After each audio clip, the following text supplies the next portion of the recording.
Hello, hello. Hi guys.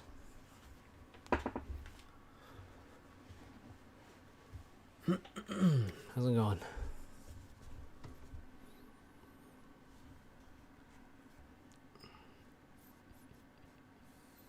What's up, Bryce? How's it going? Welcome, welcome.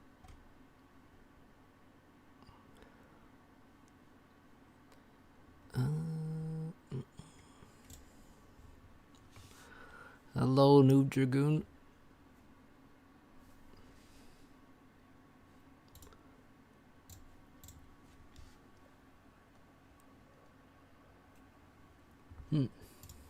Alright. So we have a couple of quarterfinals to watch. We have first Tagadan versus Archsimcat, and second Tex versus Low. So it should be interesting. What's a bully? Making sales, nice. Decent week. That's what they say here. Decent.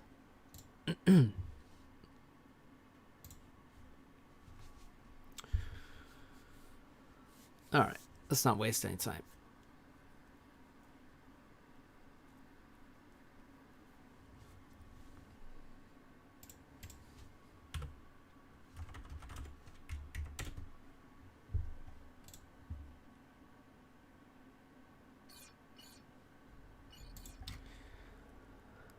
Okay.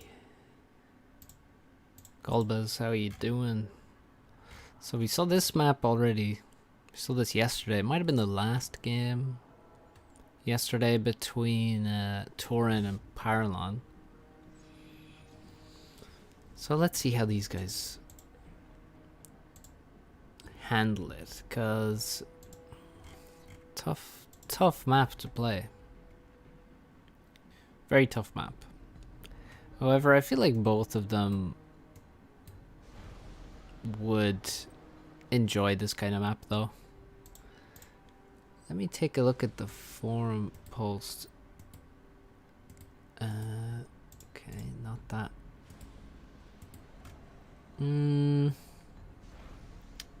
Okay, so these guys did not actually put this map in the pool. Each player in the playoffs basically got to submit a map for the playoff stages. Neither of them submitted this one. Also, the submissions were only revealed after the tournament, so you can't, you know. Otherwise, you would just ban whatever map the other guy put into the pool, pretty much. Or, well, 95% of the time you would do that. So, the opening, pretty difficult. So, first off, let's introduce Tagada. Probably the pre-tournament favorite to win, as there's no Nexus. Petrik is not playing very much. Blackheart's not playing. So, probably, yeah, Tagada would be pre-tournament favorite. Arch did well to get out of his group, which had Ajax and Yudi in it, so pretty severe mismatch, I'd say, in this, on paper, in this series. Very tough draw for Arch throughout the tournament. So let's see, they're both UEF. Why no Nexus? I have no idea.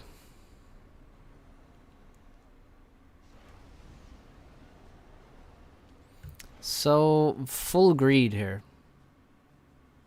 Full greed from Tagada. 4 factories, 4 land factories, with only 7 PGens total, or the equivalent of, and he's powering that with tree reclaim. That's also giving him mass reclaim. Don't underestimate how much mass you get from these trees as well. And they're all making engineers. No tanks yet. So yeah, just maximum greed here. But hard to say you can really punish this. If we look at Arch, he is doing pretty much the same thing, just a lot of engineers, not distributed as favorably. Ideally, you want the engineers split in one in each direction. Oh, he's rushing a transport. That seems very risky. That scout from Tagada will spot that. There it is. He has an Inti. The Inti did not actually lock the transport, so a mistake there from Tagada. He was not watching his scout as it flew over the base, so could have locked that transport, but he does not. Still no tanks from him, by the way. Let me just... No tanks whatsoever. It's all NGs. At this point, it's a bit ridiculous, but okay, they're both doing it. Quite slow to the third and fourth bases here for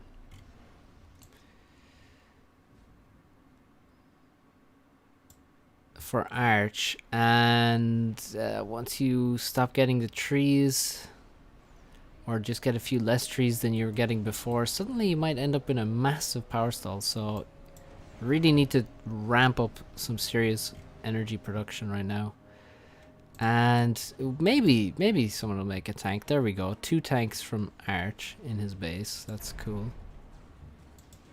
This is pretty revolting to watch, actually.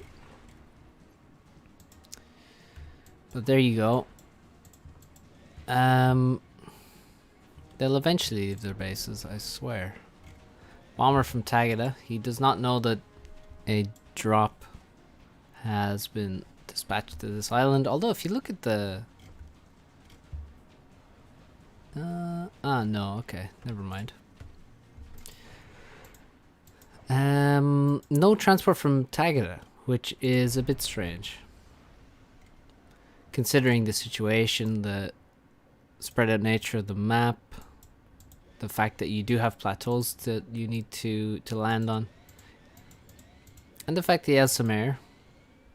Now he sees that there are some structures, and his bomber goes down without achieving anything. So he didn't invest the inties in defending that that bomber. 6 engineers dropped, all in this location. Arch is flying over the plateau. He should see now. He should pick these engineers back up and take this plateau. And this is also a plateau that needs to be dropped. That would be cool to take, as with the corner B. But he's not doing that. He has the intel, so he really should. Yeah, he's just forgotten about this, and now he's doing what he intended to do anyway. But definitely would have rathered he just dropped onto the... stolen his opponent's plateau.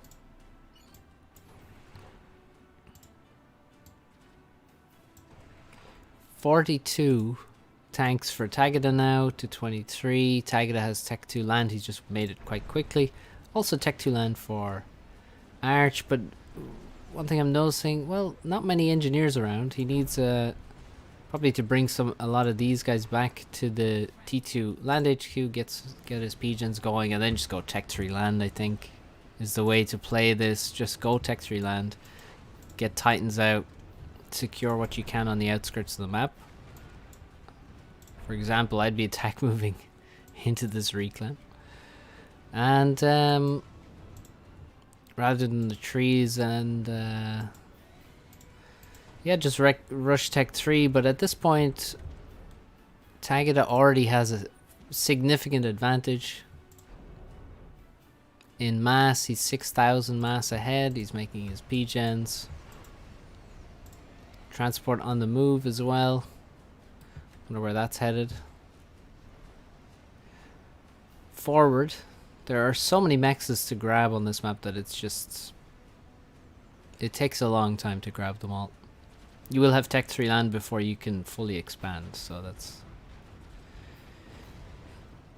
I don't know how to feel about that. But, yeah, the AC moving out. Oh, he's on attack move. You don't want to see that. You don't want to see... I think that's sort of an idle NG selection there. And then he just attack moved across the map. Now he realizes that, oh, my AC was one of those idle engineers, so let's just walk backwards again. He drops about 50 feet outside of his base to build a factory and assist it to Tech 2. Got a huge amount of power overflow now, and he's almost at Tech 3 land. Before 8 minutes 30. He is... Let's see, will he get it before 8 minutes 30? It looks like he will. Pretty quick. And he's going to start with the Titan. Not going to start with... yeah, he doesn't need to rush a Tech 3 P-Gen right now. He already has too much power overflow. And he is going to make some pillars to cover some ground, but probably not for very long. He's going to try and get to... Well, I think the first thing he'll do is start recycling a lot of these factories, which makes me think that maybe they weren't the best investment, but... If we look at the other side, Arch only now moving to Tech 3 land. Huge mass problems for him. He may be upgrading mexes. He is. He is upgrading at least 4 there. Far less power income for him as well, and now he hears the weapons of a Titan firing at him. And you hate to hear that 9 minutes into the game. You really don't want to hear that. In terms of map control, Arch is doing okay. But he is about 7,000 mass behind. I'm behind on tech. Nobody, I mean, what's this? 3 interceptors versus 8. So some bombers will be able to do some damage.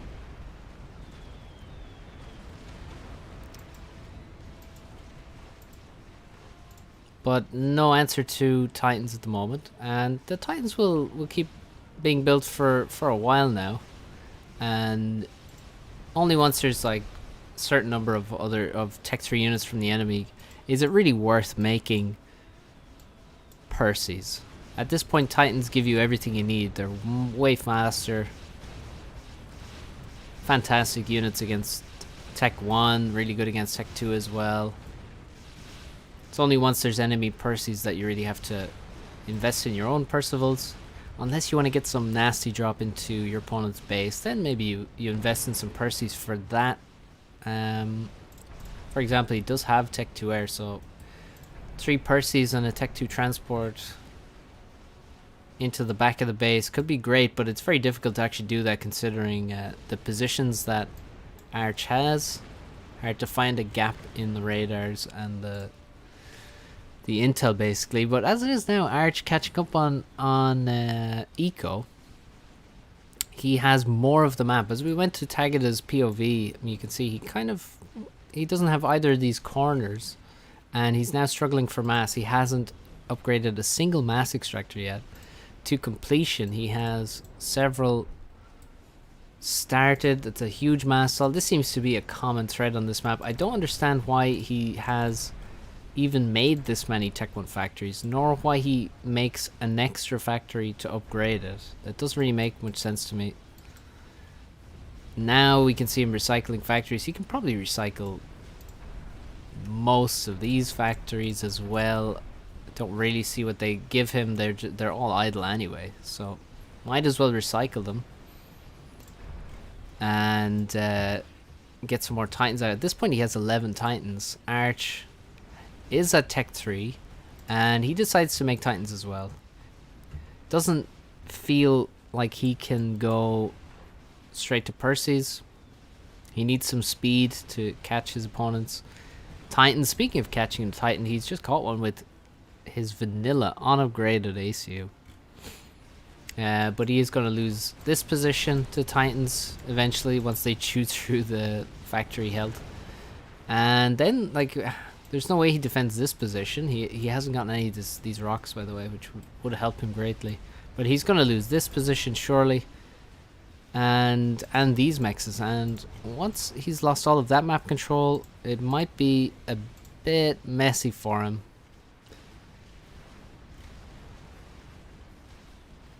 Arch had the classic T-Rangy walking away from the base. Oh, I missed that. Did it die to perhaps this Titan, which had a lot of mass kill there? Finally goes down to some bombers and things. Tech 1. Pillars from Arch fighting back. And yeah, but there's just too many Titans coming in. Here we go.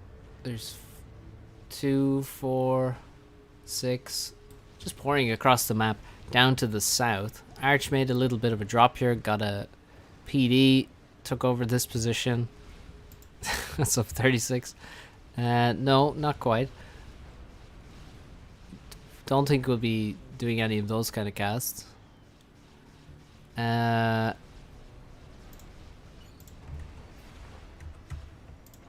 Is there a... No, it does... Oh, there is a SAM. There is a SAM, okay. One SAM in the base. Never a terrible investment. Oh, this could be a nasty fight. He's running... Oh, he's running 3 Titans into 6 Titans. And it's very easy to see what kind of problem that is. That is very, very wasteful. When you're already behind in Tech 3 numbers and you waste your units like that. Like, he's very lucky that these even survived. This one on 40 HP. The other one on 465. I just, actually, when I watch Titans, I have to check the top right to see that we're not... To see that the game isn't sped up. Also, I must say that this map is not good for FPS at all. It's actually really bad because of all the trees. Just want to point that out. And maybe encourage people not to put it in 1v1 tournaments anymore. Titan gets into the back here. And it has 1500 mass killed.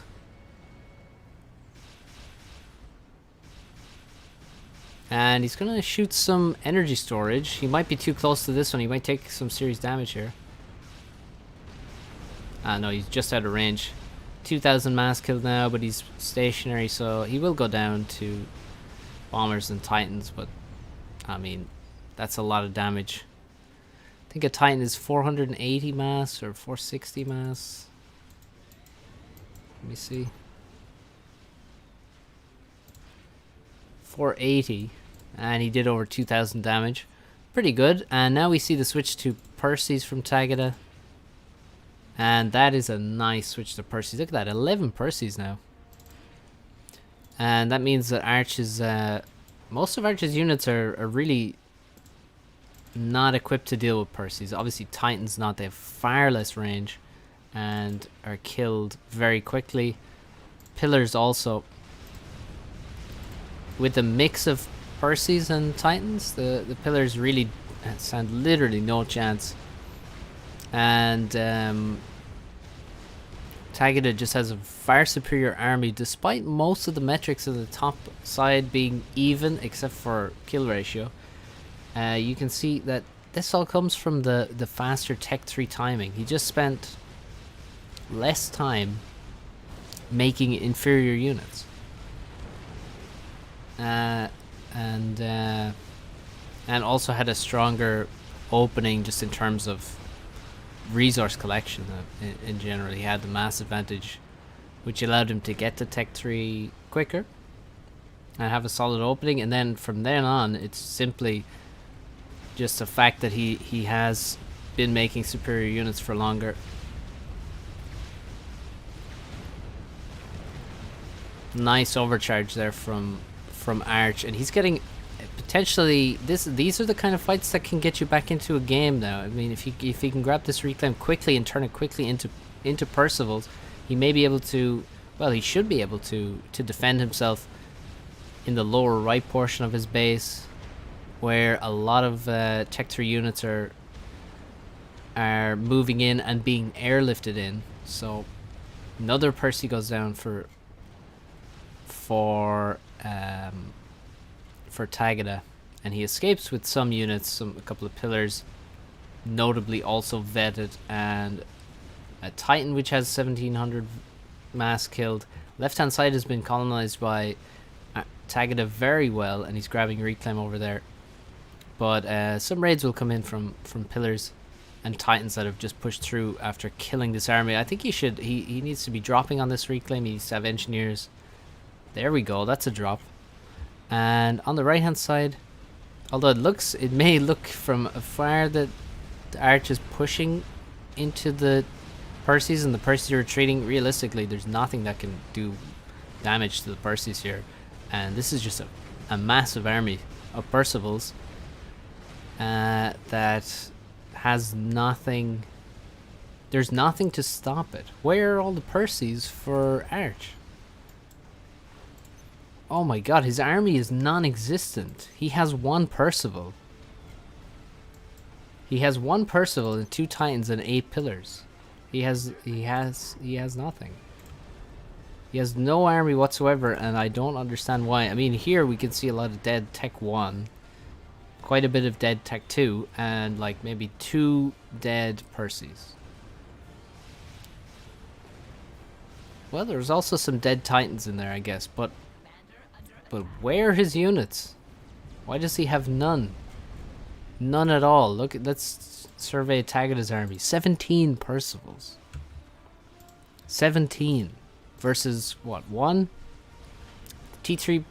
Let's check the production now.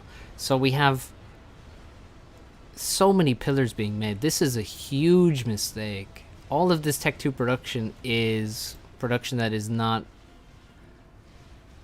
producing the units that he should be making. Basically, he's just making the wrong units. He has Tech 3 and he has a lot of factories producing freaking pillars, which is just terrible. It's a really, really poor move. Literally no chance for pillars to do anything against Percivals, and really Titans either. So now he's getting T1 bombered while he has Tech 3 air, which is a bit depressing. The Tech 3 air switch, I think, also robbed him of many units. Tagged, you can see, has 1 Tech 3 P-Gen. No Tech 3 air for him. Only Tech 2. Very little ecoing from him. And oh, that Percy. What are these rally points? You can't rally into the middle of the map. And over here we can see Tagada dropped forward, got some engineers forward. He's already taken significant reclaim field, as we can see from the decals on the ground, and he has control of this field now. He can take that soon after, if he doesn't just simply walk into the base of Arch. Those T3 Pigeons very close to the army of Percivals. And so is the Tech 3 Air HQ, and there is what, 1 Tech 2 PD to help out. More would be constructed if the push came in, but would it be enough? Honestly, that's doubtful. Been a few Percies wasted over here now. This one, and this one, I think the most recent. And Tagged is taking the entire map at this point. If we look at Tagada's POV, you can see he has the bottom corner. He's going to retake the top corner, and Arch is pinned into his base and onto this plateau here. Both players not great with grabbing the plateaus, but Tagada a little bit better. And now these are the critical fights where micro is everything. You can dodge Percival shots, and if you don't, you better be ready to suffer the consequences. And there's no dodging going on here, and that army is so much larger than Arch's. And I'm pretty sure Tagada can march in here. Nice kills on the Titans. You can see how poor the Titans are in comparison to Percy's. Oh, he doesn't have vision now. He does not have the intel. And without intel, There's not much that can be done. He's firing at a mechs now. That's the only thing he does have intel on. And he's basically taking free shots. Extremely large recon field is building and will continue to build here. But yeah, hard to see what happens. It's still a very, very bad rally point from that factory. Please tell me there's not still pillars being made. There isn't. There aren't. That's something. No more pillars at least. And that's a Continental with 4 Percivals on the board. You can fit 6 Percys on one of these things. Tech 3 bubble shielded transport. And you can see how the Percy's like...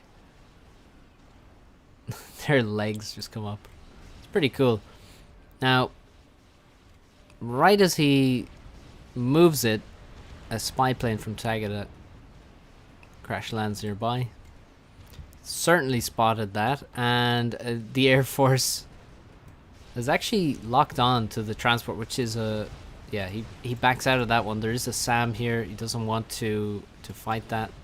He's going to send in the inties, but those inties will not get past the SAM and the flak. At least not intact. So no health lost on the Continental.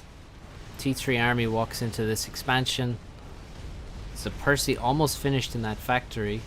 Will it come out of the factory? Oh, it does come out of the factory just before the factory dies. I mean, it instantly gets marked. Walks into the shields of Tagada. And now, oh, Tech 3 transport under attack. He's trying to load up all his Percys and maybe drop them next to Tagada's ACU or something. But no real chance for that to happen. And Tagada can simply click on the ACU now. He's got so many Percys in range. Just a wall of them. And he goes down extremely quickly. As a huge army walks into his base. So the Arch loses out in game 1. Not a bad showing. Not my favorite map, I will say. I mean, the opening is pretty it's no fun to watch, I'll say that. The move to quickly move to Tech 3 seems like a bit of a no-brainer. I think there is, you know, there are options to do some very annoying things on this map. For example, the Arch who dropped up here and then scouted this plateau. If he'd taken the plateau,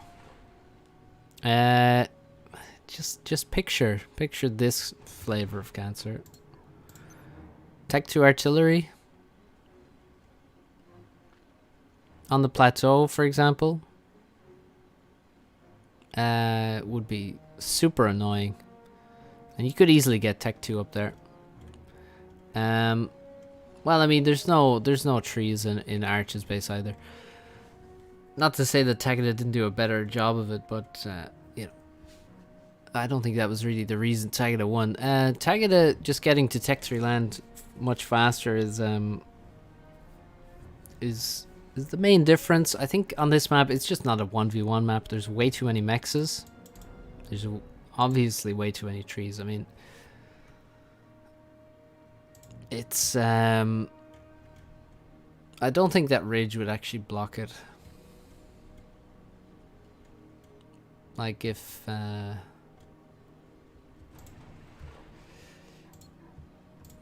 mean, yes, if you built it like right there, it might block it, but you know, just if you're back slightly from the ridge, it's not going to block the shots. Yeah,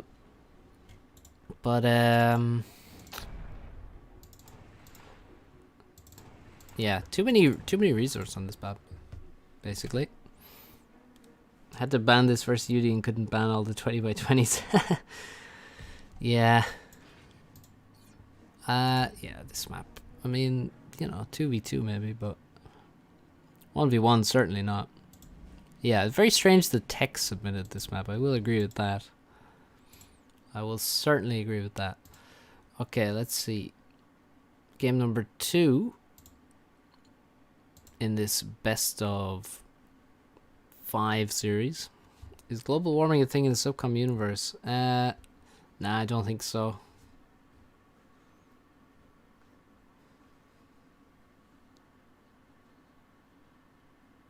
Subsuki. Wagwan. No, we have not acquired any such. Okay. And they're UEF. Very interesting. Okay. Well, let me just think about what the hell you do on this map. Well, it looks like this is all beach here. It's all beach on your main island. We have a plateau with some reclaim, 1 max there. That's an island. Again, it's all beach. Decent bit of reclaim on this island, but it's on the plateau. And a couple of maxes back here. You don't really have to drop anything, except you could drop this and you could drop this 1 max, but realistically, probably better off attack moving an engineer to this location to get the mass. First thing that comes to mind as a guarantee is walking across the map into your opponent's base. That should occur to most of you. What's up, Certain Death? This is game 2 of their series. Tagada won the first game. Yeah, so first thing that occurs that's a no-brainer is walking across the map with your commander. Pretty much as fast as possible. Well, okay, not as fast as possible, but do you build a second factory? That's about as the max you build before you leave. TDE and big... What? What are you talking about? The hell's TDE? Actually, I'm afraid to ask that. So it looks like Tagada's gonna go for a bomber. I'm pretty sure he'll go for a bomber here. He's going for a second air factory. Transport commander. No. Just walk across the map. Like, this is only a 10 by 10 map, and you're pretty far from the edge, and you're quite central, so you're very close to the other guy. Just walk across. And if we look at Tagada, that's exactly what he's doing. I mean, that really should be a... Oh, he's not making a bomber. Okay. Disappointed. And Arch also walking across the commander. Okay, cool. Now, next thing, you probably want to build a naval factory at the back of your base. That way, it's less likely that it gets reclaimed. I don't think you want to build one at the front. We have already established that the ACU is walking across there. So that will be reclaimed as soon as it is constructed. Weird air movements going on. Looks like they will just have a... Oh no. They're both microing hard, actually, to win this indie fight. And it's Arch that wins it comfortably. Half HP left. But he's up against 2 air factories, and he has not built a second air factory yet. Also, not grabbing the reclaim. I definitely would like to see that attack move order replaced over there, so he could get some of the mass. And he's gonna lose the air now. Once again. 2 air factories versus 1. Base trade incoming. No, it's very unlikely that a base trade would occur, because you simply build a PD. Actually, Arch is already building 2 PDs. Now, the later you build these, the better it's gonna be. And Arch is biting the bullet much sooner. Now, he knows where the ACU is, so this might be a mistake to build them that quickly. Also, the placement is very important. So in this placement, this seems pretty decent. I don't really see any problems with that. Maybe this could be slightly more this direction, but overall he's protected his main base. The most important thing to protect is, of course, the power. But you can see it's really hurt his economy to get those 2 PDs up. Now Taggart is going to be walking towards the base, maybe unless he spots the PDs, and then he will just walk probably around the base. And nobody's invested into a naval factory yet. They're just trying to grab all the bits of resources around the place. And, okay, Arch walks into this base where there's actually 3 mexes. And Taggart is going to do the same, but later. So, obviously, killing that base later is going to be worse. Air fight, very important air fight. Now, the consolation prize for Arch, should he lose, which it looks like he will, is that he gets all the reclaim from those planes falling from the sky. Some of them his, most of them his, some of them Tagada's. So he will... and Tagada finds a PD. Lands actually a few shots directly over the walls, but loses... You can see how much HP you lose from PDs. You cannot walk into those. Loses over 1,000 HP. So, building a factory. The Arch is going to build a factory on his opponent's island. Now, actually, what's interesting is that, well, without air, it's going to be it's dangerous because he can get T1 bombered back into the ocean or something. Very interesting that there's still no naval factory. I guess they're just limited on. Well, no, they're not limited on mass anyway. Neither of them should be. They're both actually limited on power.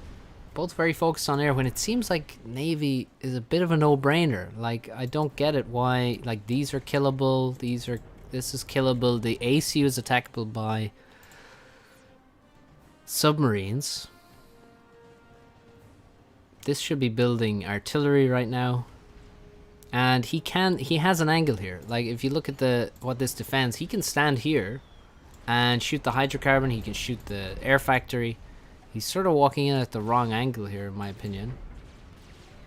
He's going to go for mexes, but realistically, as we've seen from both their economies, the mass is not an issue. There's quite a bit of mass on this map.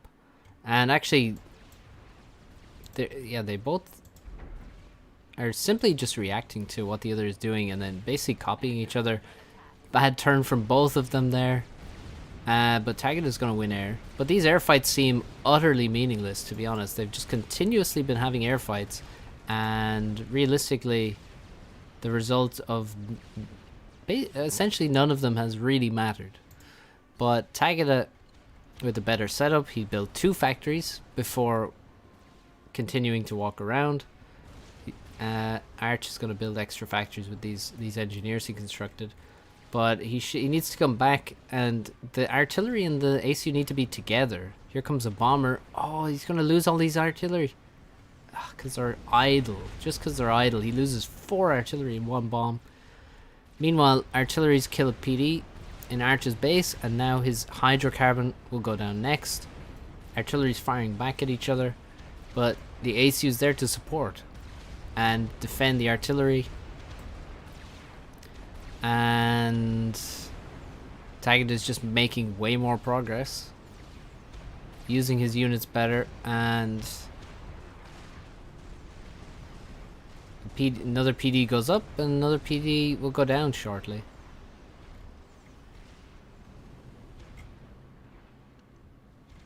Okay, some artillery replaced. 5 mobile anti-airs? No, you do not need 5 mobile anti-airs to defend against some bombers. That's a huge waste of resources. That could be, you know, more than 5 artillery there.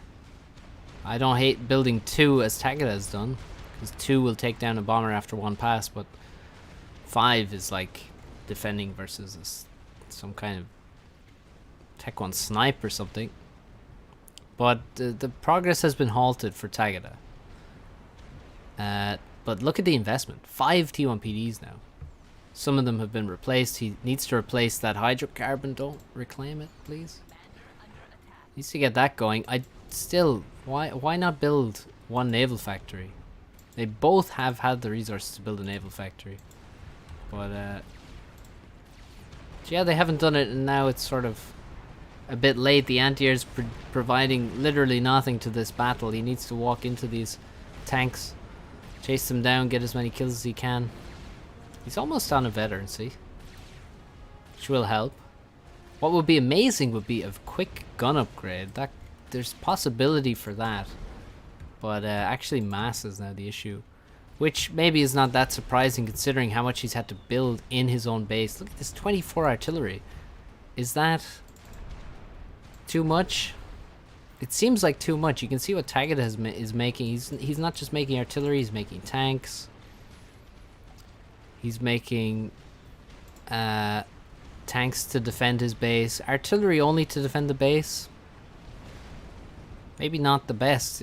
If he had 20 tanks, I don't know, maybe he could do more, but he's certainly lost air. Bombers now will raid the outskirts of the map where there is quite a bit of mass. And Tagada walking in needs to be careful. He has significantly more HP than Arch, and Arch is actually making the gun now, but he doesn't have units to defend his ACU here. He only has a few tanks, and now he cancels the gun upgrade as a lot of artillery got towards his commander. One volley from all of those would have been brutal. So Arch moving out and losing quite a lot of these artillery to the enemy ACU unnecessarily. Once again feeding veterancy and also losing them to the enemy artillery as well. As long as you keep moving, the artillery can be dodged. And those 24 artillery turn into 15. Tagada moves forward again, looking for kills. Without the gun, of course. But he's just utterly dominated in the air at this stage of the game. It has been for a while, and bombers are going to do a lot of damage. You can see the outskirts almost completely dead. There's two mexes back here, which now will come under attack from this bomber. If actually, he may just leave them there and capture them with this engineer. The engineers around are doing fantastic. Tagada, really the only hope for Arch is if Tagada just doesn't dodge a lot of Lobo fire. That's pretty much it. Now he's not turning yet. There we go. Just needs to move side to side and away and into the water, and I think his units alone may be able to win the game. It doesn't. I don't see a world in where Arch can actually ever break through the main base of Tagada at this point, as he's adding even more factories. Look at that production. Obviously far outweighing what Arch can put out. Arch with far less mass to work with as well. And he's dropping very low now. Hard to dodge this many shells, but he's managing it for now. He's down to 650 HP though, and even one striker doing some damage is bringing him closer to death. He really wants this veterancy. Down to 470, 480, and he's about 40 mass from a vet, but he goes down. He calls GG. Tagada's in the water, the safest place he could be. And that was quite an interesting map. Interesting game. I think, well, it's just a very difficult map to play. So much focus on the air, and it didn't really seem that relevant in the grand scheme of things. I mean, in the end, yes, he did bomb the outsides of the map, but the engineers going around capturing mexes seem to be very effective. I still believe in like building a naval factory here for sure. I mean, I don't really understand why they didn't make it. There was definitely many points where they had like time. They had resources to make a naval factory, but never did. I think I did. Well, I don't know. Maybe one of them will tell me. But they basically kind of fell into playing it the same way, and Tagada just did it better, really. So well played to Tagada. He goes 2-0 up in the series after that 10x10 map gen match. So let's check out game number 3 of the best of 5. And we are going to be watching the map that is featured in a tournament tomorrow. It is Crazy Rush.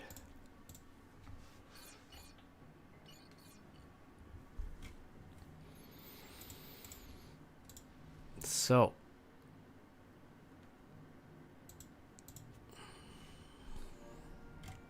up here, Tagada, we got UEF once again for both players. Tagada in the top, Arch in the bottom, same colors as before. That's a P-Gen, then a Mex, and then a Factory. Haven't ever seen that build before. Tagada going with 2 P-Gens, Factory. This is a known build. Bryce looking for some likes. Thank you, Bryce.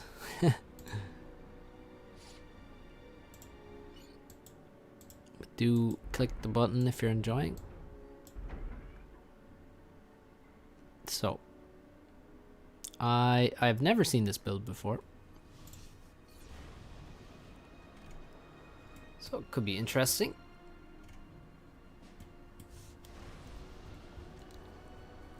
It's kind of similar to Tagada's, but less power, and I'm not sure what the idea is with this one. I assume it's been worked out, it's been worked on, but you never know.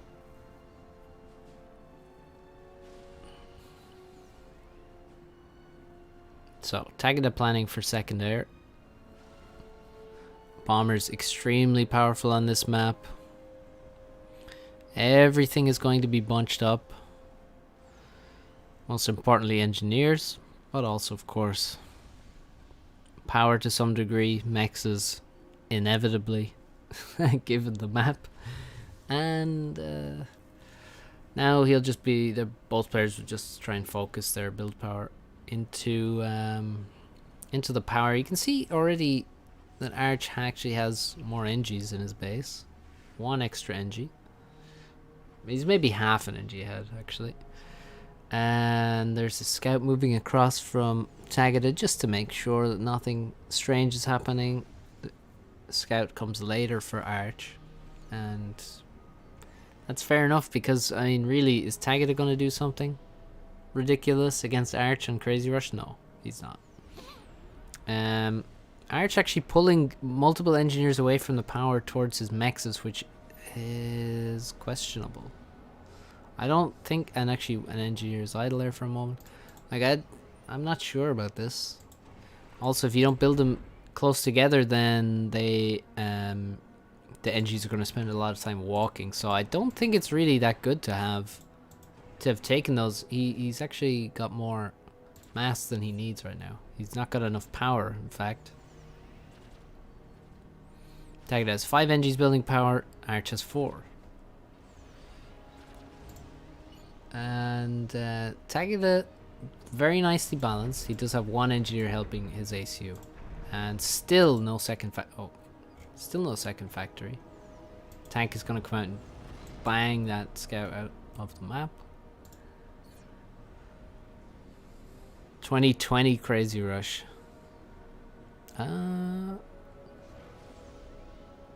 2020 Crazy Rush, what's that? And now that the scout's dead, the air factory is built, the bomber is under construction and being assisted by 4 engineers, which doubles its speed of production. What's up, Mark? How's it going? 2020 Crazy Rush would be probably pretty boring, actually. Okay, let's see what this bomber can do. The scout went to the left for Arch. I don't know if he knows this bomber. Oh, no. And no anti-air as well. Very... Oh, my God. I mean, I don't understand why you don't make an anti-air. It really makes no sense. You've just banked everything on not getting bombed for no reason. It's not like Tagada hasn't gone second air bomber before. So just a huge misstep from Arch, and he loses. Look at that, 455 mass. That's 500 mass killed. 500 mass killed, in engineers. That's 10 engineers pretty much. And now tank's gonna come in and kill some NGs with anti-air help. If he had 2 anti-air on the map, he could have 2 anti-air here, and he could kill the bomber before it drops. 1 anti-air, no. Static anti-air in the base, no. A scout to allow him to split the NGs, that would help.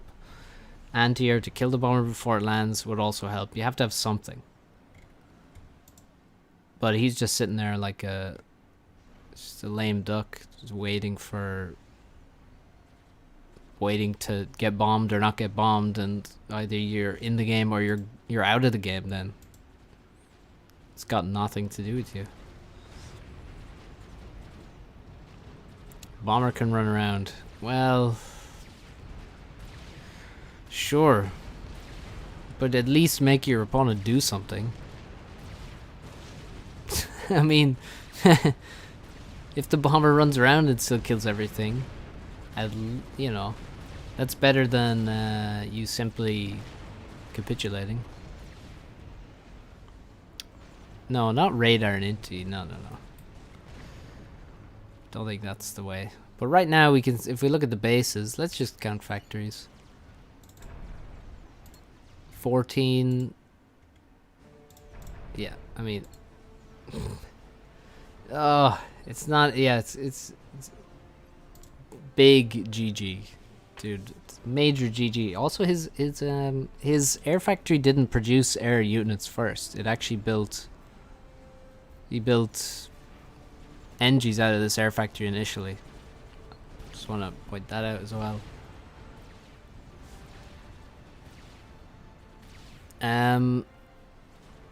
He's had to build Tech 1 PD in the base. He's going Tech 2 land now.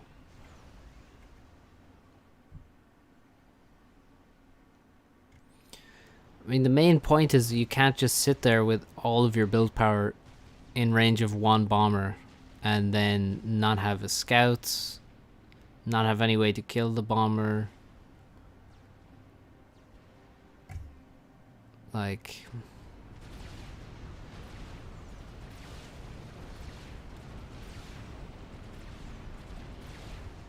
that much should be clear.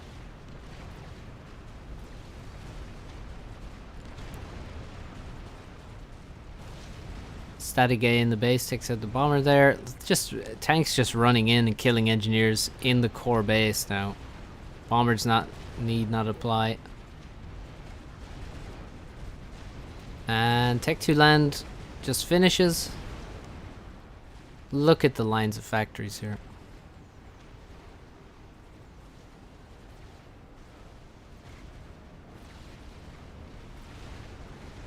%, Tech 2 land. Not that it matters too much. Just gonna run in. I mean, there's really no downside to running in and killing engineers with these strikers.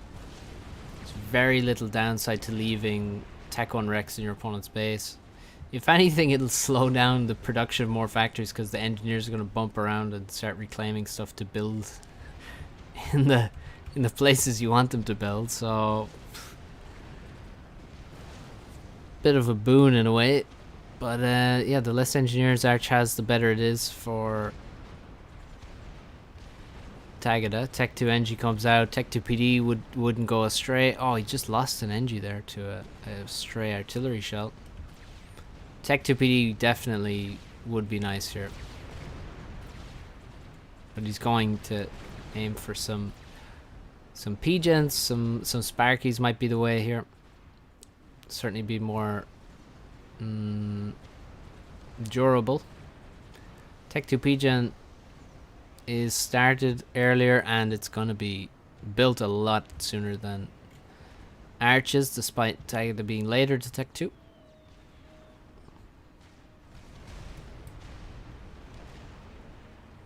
Quite a few factories upgrading to Tech 2. If we look at Arch's Eco, he actually does have more total mass than Tagada, but can't spend that mass at the moment. It's the real issue, and he's way behind on Tech 1 units.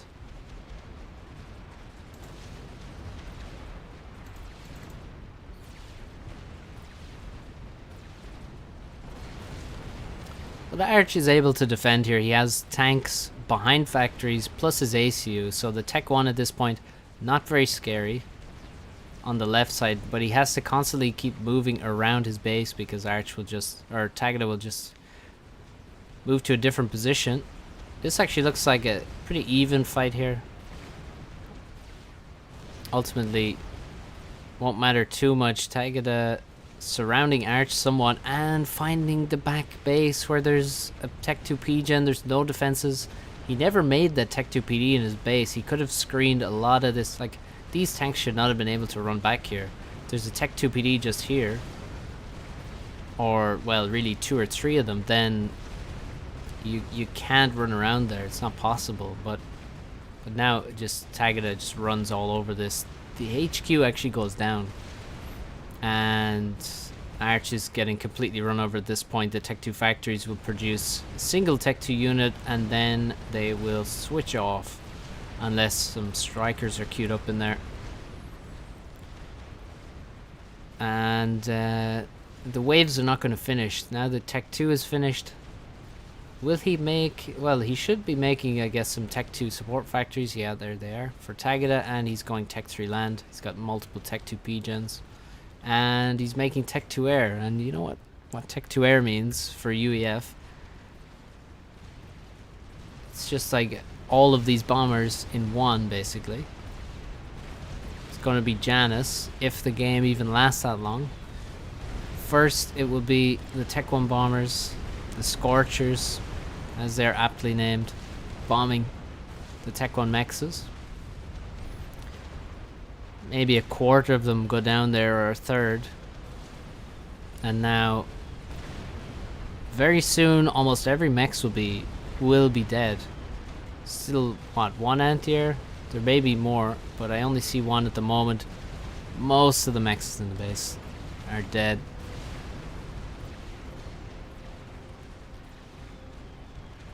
And the rest should be mopped up by some Janus, to be honest. Now, Tagada running out of units, but that's because a massive portion of his production is upgrading itself to Tech 2, and so not producing Tech 1 anymore. Tech 3 is finished. Tech 3 PGen is queued. Several Tech 3 NGs. There's even TMD there. Not much TMD, but I mean there is no Tech 2 anymore for Arch. He does have a Tech 2 PGen on 300 HP. That may be bombed very shortly. Oh no, the one under construction is bombed. Scorcher spins to the ground, and Arch is going to try and rebuild his stuff, but I'm sure he's got a massive... oh wow, he actually is not even stalling. His Tech 2 factories are not producing land units at the moment. He's going to lose his final pillar soon by the looks of it. Yeah, the Titan is locked on. Oh, defended by a striker.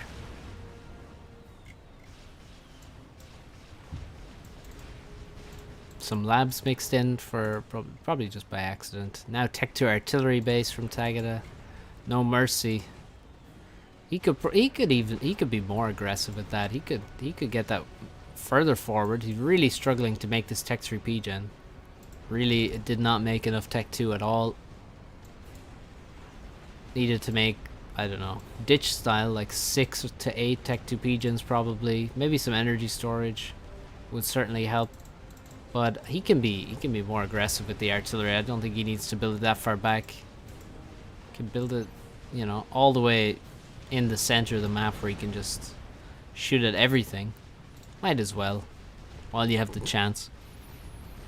But yeah, there's only one way this game is going. Only one Janus so far. Did I miss some Janus dropping somewhere, or what? Because I thought he had been producing them for a long time, but he only has 2 right now. See him also trying to park some shields in his mexes to protect them from potential bombers and things. Probably won't be necessary. Tech 3 PGen is done. Needs to quickly make another one, and then probably not stop making them for the rest of the game. Although That won't be too long. A lot of anti-air now. Takes out one Janus before it drops. Actually, neither Janus really did much there. So needs to build more Janus before sending them in.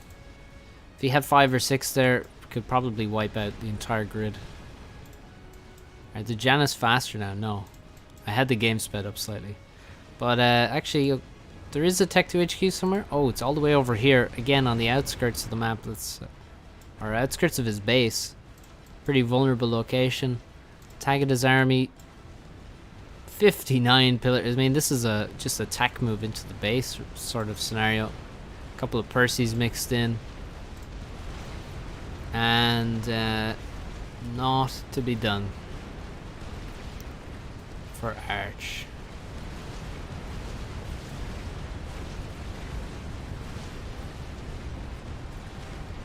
Finally calls the GG. He's 73,000 mass behind. Arch has just cleared 100k. As Tagada is heading quickly towards 200. And oh, he actually has 2 HQs. Oh no, he actually has 3 HQs. Never mind. Well, oops. I mean, that happens when you're replacing a headquarters. So trying to get to Tech 3, that's not happening. Tagada refusing to click on the ACU. He's run out of units now. The HQ surely will not survive. I think there must be at least one artillery piece in range of this thing. And Arch is like, okay, screw it. I'll just control K now.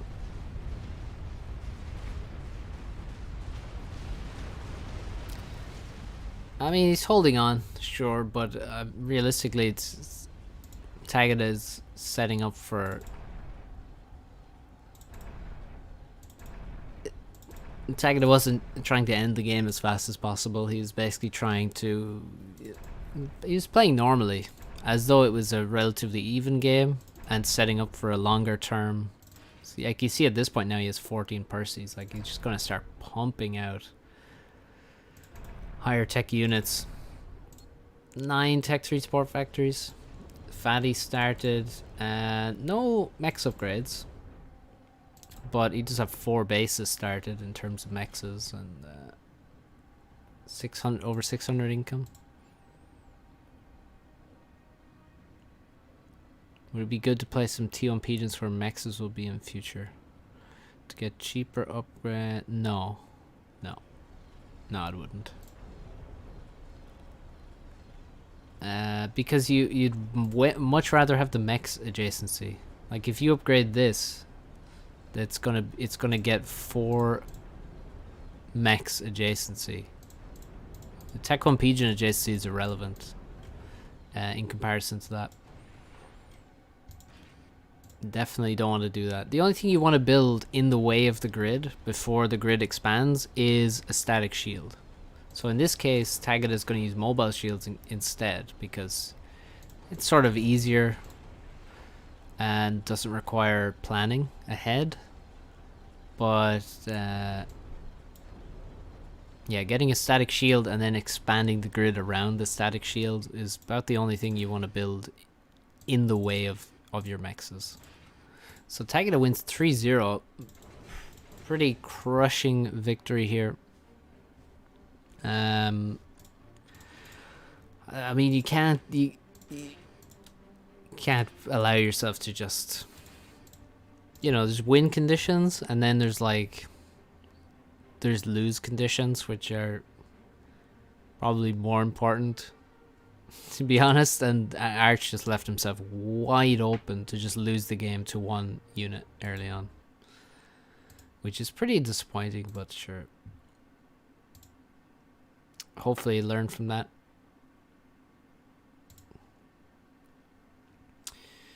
Yes, now we have Zlo versus Tex. This is our next series, quarter-final series that we have to cover. What's up, Thomas? Oh, it's so hard to search for these guys because of their names. Their names are basically... I don't know how to search exclusively for someone's specific names. I need to go by dates here. Let's see. Olympics. Olympics kind of lame, yeah. True. I agree. Let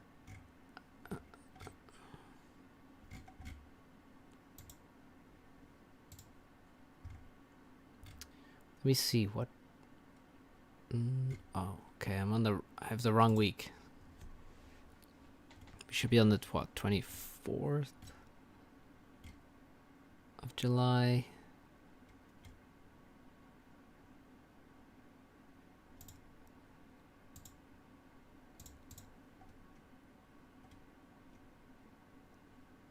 Okay, I have the games.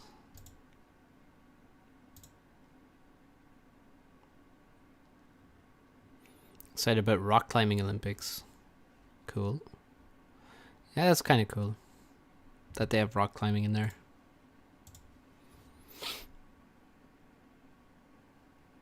"15 kinds of swimming, 0 different kinds of Rocket League." Yeah.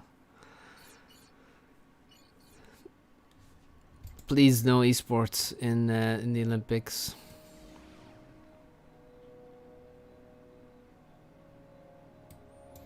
Anyway, here we have the fourth quarterfinal. What's up, Polandish? Is it all of the tourney? Well, we casted some quarterfinals yesterday. We cast the rest of them today, and we're just gonna keep casting until we get to the end of the tournament. So we have this quarterfinal, and we have 2 semis, third place, and the final to cover. Okay. Both of them have Seraphim. We saw this map now. This will be the 3rd time. Every time I watch it, I get less enthused. But let's see if Zlo could show us a different way to play it.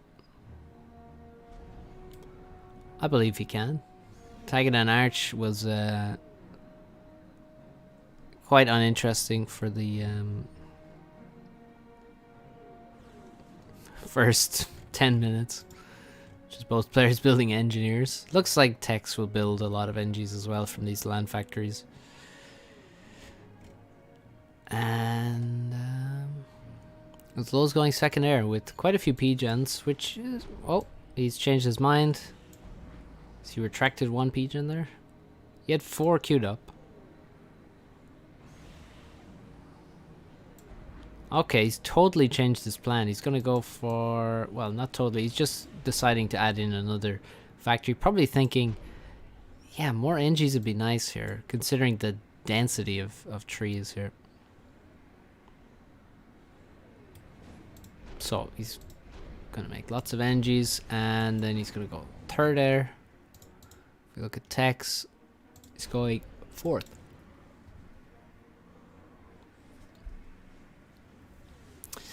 Yep. Yeah, Galba's it is insane. Lack of mass for Tex. So he begins to walk. He's gonna walk over to this hydrocarbon. Not a good idea to build a hydro and also build all these P-gens, in my opinion. I don't think he's gonna need all these P-gens. He should probably start building the air factory right now. Given his power situation.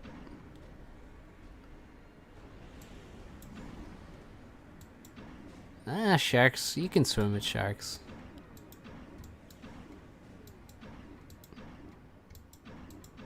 They're actually not that crazy aggressive, as far as I know.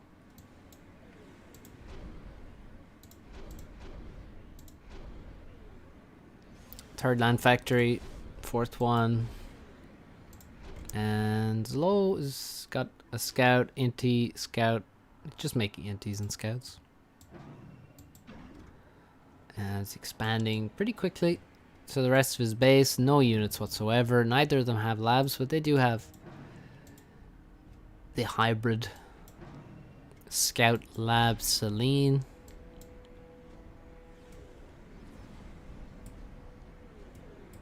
And yeah. How's everyone doing? Because ain't nothing happening here in this map. Your license for diving. I mean, you have to be well trained to go scuba diving. It's pretty dangerous to go underwater. Not a environment that we're really that good at living in.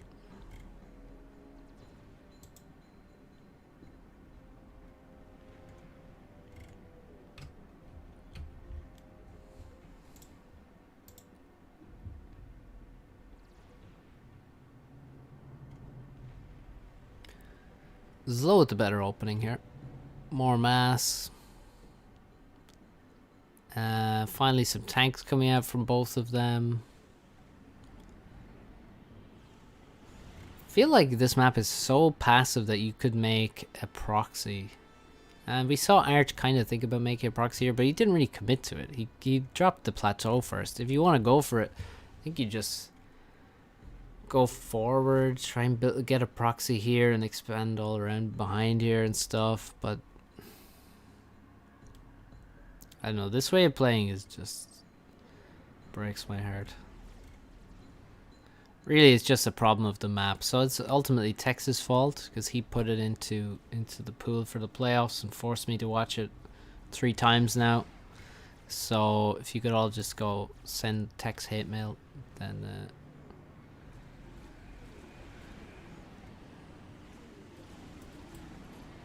that'd be great.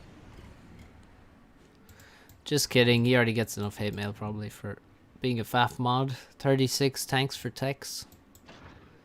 26 for Zlo. That's a smaller number, and a smaller number is worse. This isn't golf.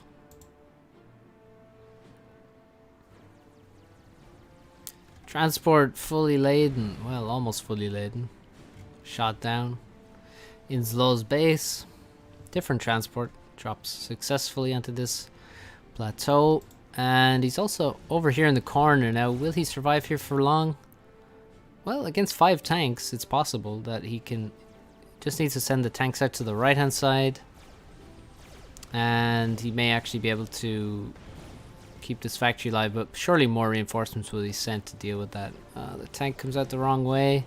Tex has made the fatal error, potentially fatal error, of attacking the factory directly. When you're trying to take out a factory like this, you need to just give a move order so that the tanks will auto-attack the units that come out of the factory. But Zlo seems to be stalling because he really should have more than 1 tank here now. No, he's not stalling. Completely incorrect. And Tex just seems to be doing better. Which I guess makes sense considering he picked the map. He's now dropping his plateaus a bit later. This plateau needs to be dropped. These corners need to be dropped. I mean, it's just so ridiculous that there's like some 1 corner mix. There's like a 1 plateau mix here in a completely different part of the map. There's this one here, and again, a different part of the map. You can't walk up to that. Why did those exist on a map that has 50 mexes spread perfectly evenly across the middle of the map? Like, what's the point of that? Plus 10 million trees just everywhere. What? Like, do people put thought into these things? Or do they just throw stuff at a wall and then it's like, oh, I guess that's the map.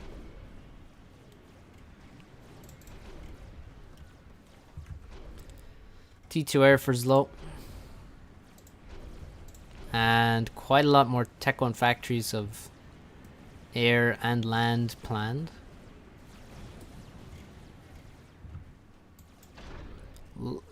Quite a lot of units on the left hand side, so Zlo looks like he has way more units over here. A Tech 1 drop of some 2 tanks and 2 artillery into the back of Zlo's base. Where do you find the time to do that? How do you justify such an investment of APM?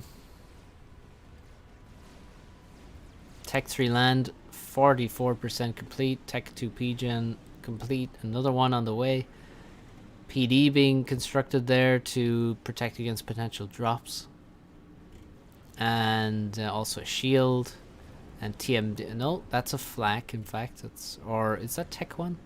No, I think that's a flak. And Tech 3 will be done soon, 60%. Meanwhile, completely overrun on the left side, but most of the Mex's spots still empty, or even just still owned by techs here. So how does Lowe plan to get an advantage in this game? How will he leverage the air that he has? He doesn't have any engineers around to assist this Tech 2 air factory. If you have a Tech 2 air factory, you need to assist it quite heavily to get aggressive units out at a reasonable speed for just the amount of mass you have. So an unassisted Tech 2 air HQ is not very scary at all. Texas is more scary. He's got T2 engineers here. Another Tech 2 Pigeon built in a random spot. Not sure why you'd build it over there instead of here. Othams ready to mince some Tech 1, and he needs them ASAP because the Thams are getting across the map quickly. He's low, not one to hang around. And PD goes up at a nice moment for Tex. He's going to get a lot of tank kills there. And the top side can't break through this choke. The base is pretty well protected by this choke point, this tiny choke point you never want to go through, really. And the bottom side relatively open, but that's basically why both players are on this side of the map, because you can hold the choke point.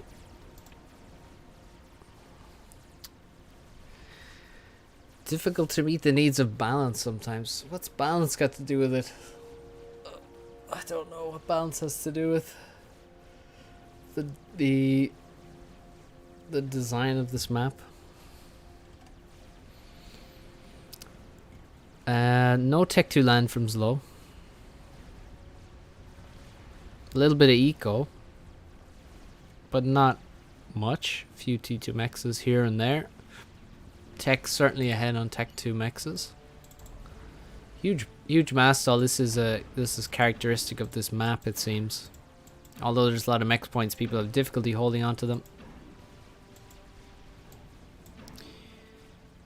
Only 2 Othams out so far because of that mass, so it's time to recycle.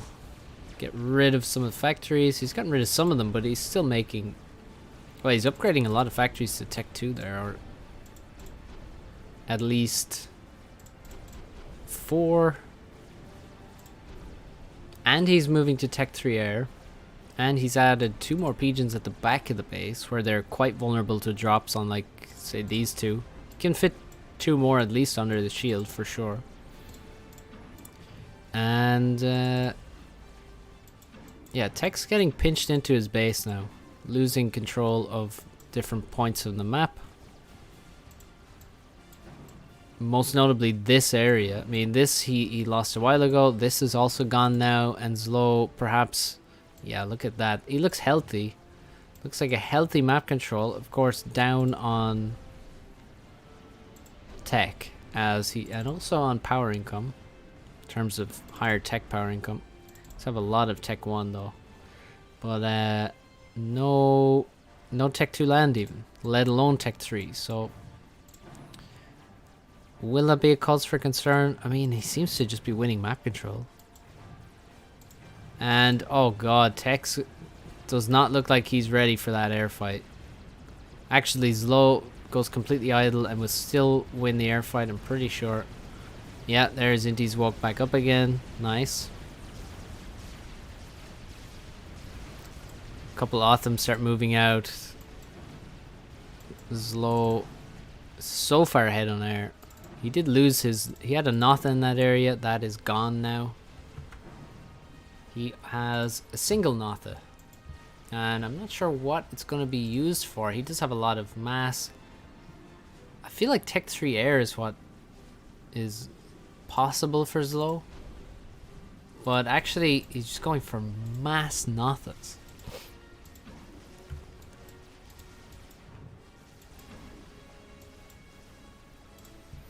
Oh, well, I don't think balance has anything got to do with this map, to be honest. I think any faction would be fine on this map. Arthur goes down to some Tech 1A. Tech 1A, I gotta say, the mobile Tech 1A is quite nice versus Tech 2 bombers of all stripes. Obviously, if there's a lot of Tech 2 bombers, then Flak is going to be superior because you can hit a lot of them at once. But there's like 1 or 2 Tech 2 bombers.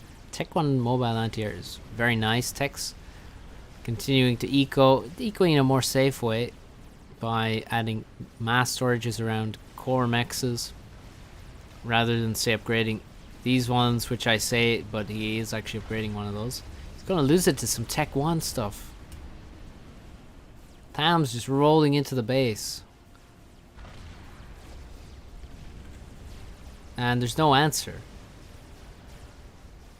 Just lost the whole expansion. Otham just under attack from a Notha or Tech 1 bombers and loads of Tech 1. It just died to Tech 1. And the Tech 3 is absolutely failing. Has not shown that it was worth it at all. He now finally gets to kill this Tech 1 army that's just killed so much stuff in his base with newly built chicken bots. He's had Othams for a long time, and now he's just built chicken bots and they're going to do better. And there isn't a point choosing... Oh, well. Never mind. And Zlo's just running over him with Tech 1. And behind, like, Zlo's probably thinking, well, you know, I am going to have to make something else. What can I put my mass into? Can't put it all into Tech 1, so he starts massing Nothas. And then his Tech 1 just runs into the base anyway. He's taken the top plateau. He's got Tech 2 factory up there. It's really nice. He's going to make... well, we'll see. Probably TML for sure, I gotta say. And with all the Nothas, there'd be no way that the TMD can be kept. And there's now 12 Nothas. A lot of random Tech 1 bombers everywhere. Engineers in all directions, attack moving and reclaiming.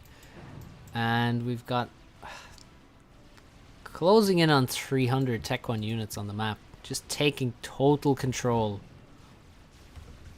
Total control. Also about 100 inties as well. A lot of Tech 3 production. I don't think Techs can afford that. No, of course he can't. He's also trying to make a Tech 3 mechs. He's trying to make another Tech 3 mechs at the same time. What does he think he is, like?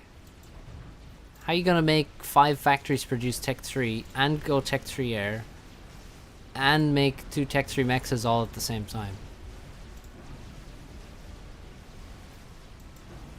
Dropping, ooh, that could be quite a nice drop here if he can wipe this. He needs to have the, you know, like the zigzags or just the attention to keep moving and not get killed by Lobos, or not Lobos but Phobos,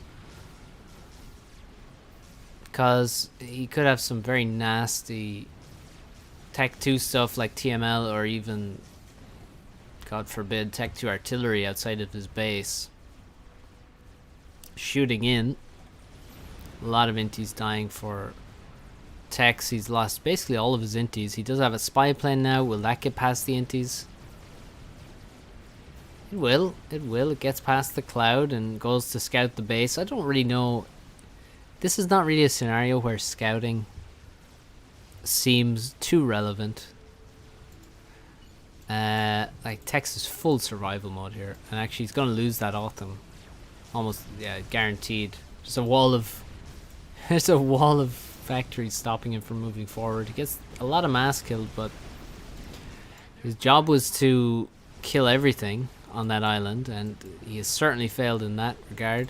Oh, he just got hit by so many Nothas, down to 1500. Can he dodge them all? A ground fire will end the game. I think that was a ground fire, to be honest. The way those Nothas are dropping. And Tex is dead. That was a lot of Nothas.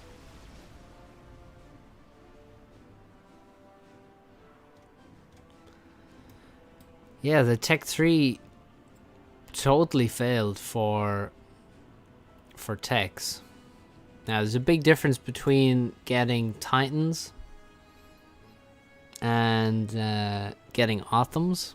Autumn's way more expensive, way slower, way less just efficient at killing Tech 1. So, and my god, he really is so far behind on units. Just lost the whole map. He had Tech 3, his opponent just had Tech 1, didn't even go Tech 2, and he lost everything. Lost the entire map. And as we can see, every piece of the map has a mechs on it and has reclaim on it. So, well played to Zlo. I mean, this... Who needs Tech 2 land, eh? 18 minutes in. Just a lot of Tech 2 air production. He's still just floating mass. He has mass to play with. Has a bit of eco. Meanwhile, Techs with 2 Tech 3 mexes. Don't think those were worth it. So 1-0.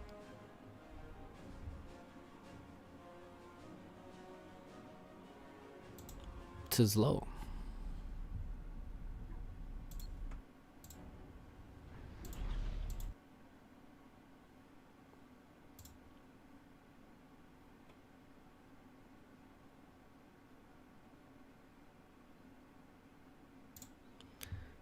And the next game. Anyone want to guess what the map is? Well, probably some of you know.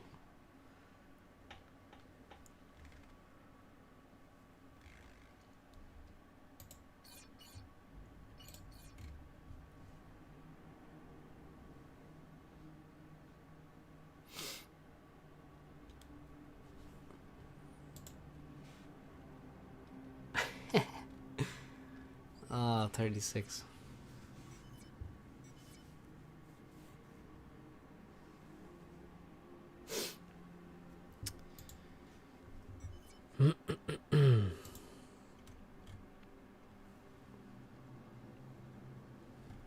Tex took a tiny walk here. Shouldn't matter too much. We're on the ditch. We are on the ditch. Zlo has the UEF faction and Tex has Cybran.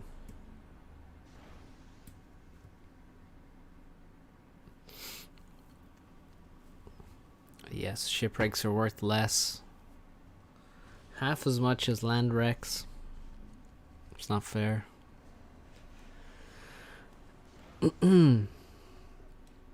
So y'all know how this goes. First NG to the reclaim. You should all be pros at the ditch by now, guys. What's up, Tex? Zlo built a couple of P-gens far away. Before his, basically he built these far away before his engineers came out to assist, so that he actually has just more space here. Because now he has 2 mexes that will be here. They're all the way over there, out of the way of the engineers that were built over here. So, so yeah, I like that move from Zlo. I think that's a nice move. Not many people are thinking like that.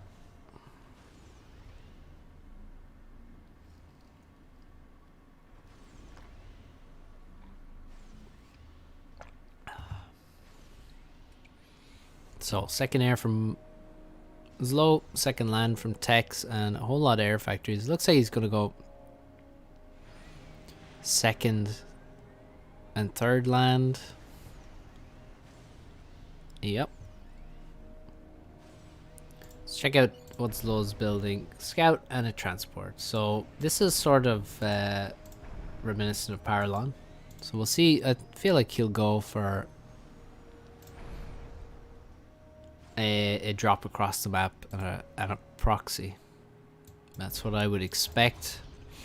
Tech's really delaying his air factories and going for a lot of air afterwards. So expect plenty of bombers and things, because if you're going to be later to air, you're going to have to deal with people's drops after they've landed rather than beforehand. Bomber's going to be essential. A lot of engineers walking around for Zlo. I think he's just going to get some across to the side here to get them out of the P-gens before the transport comes out, and then he's going to grab hopefully all 6 of these and make his way across the map.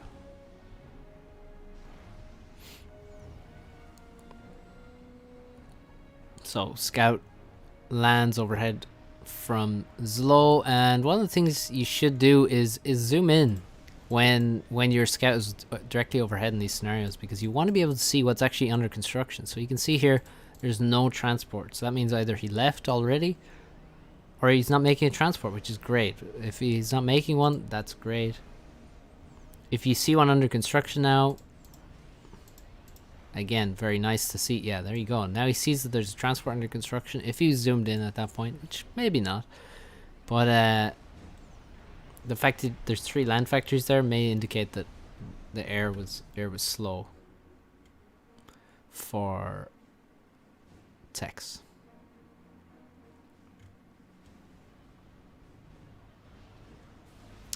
See you, Tex.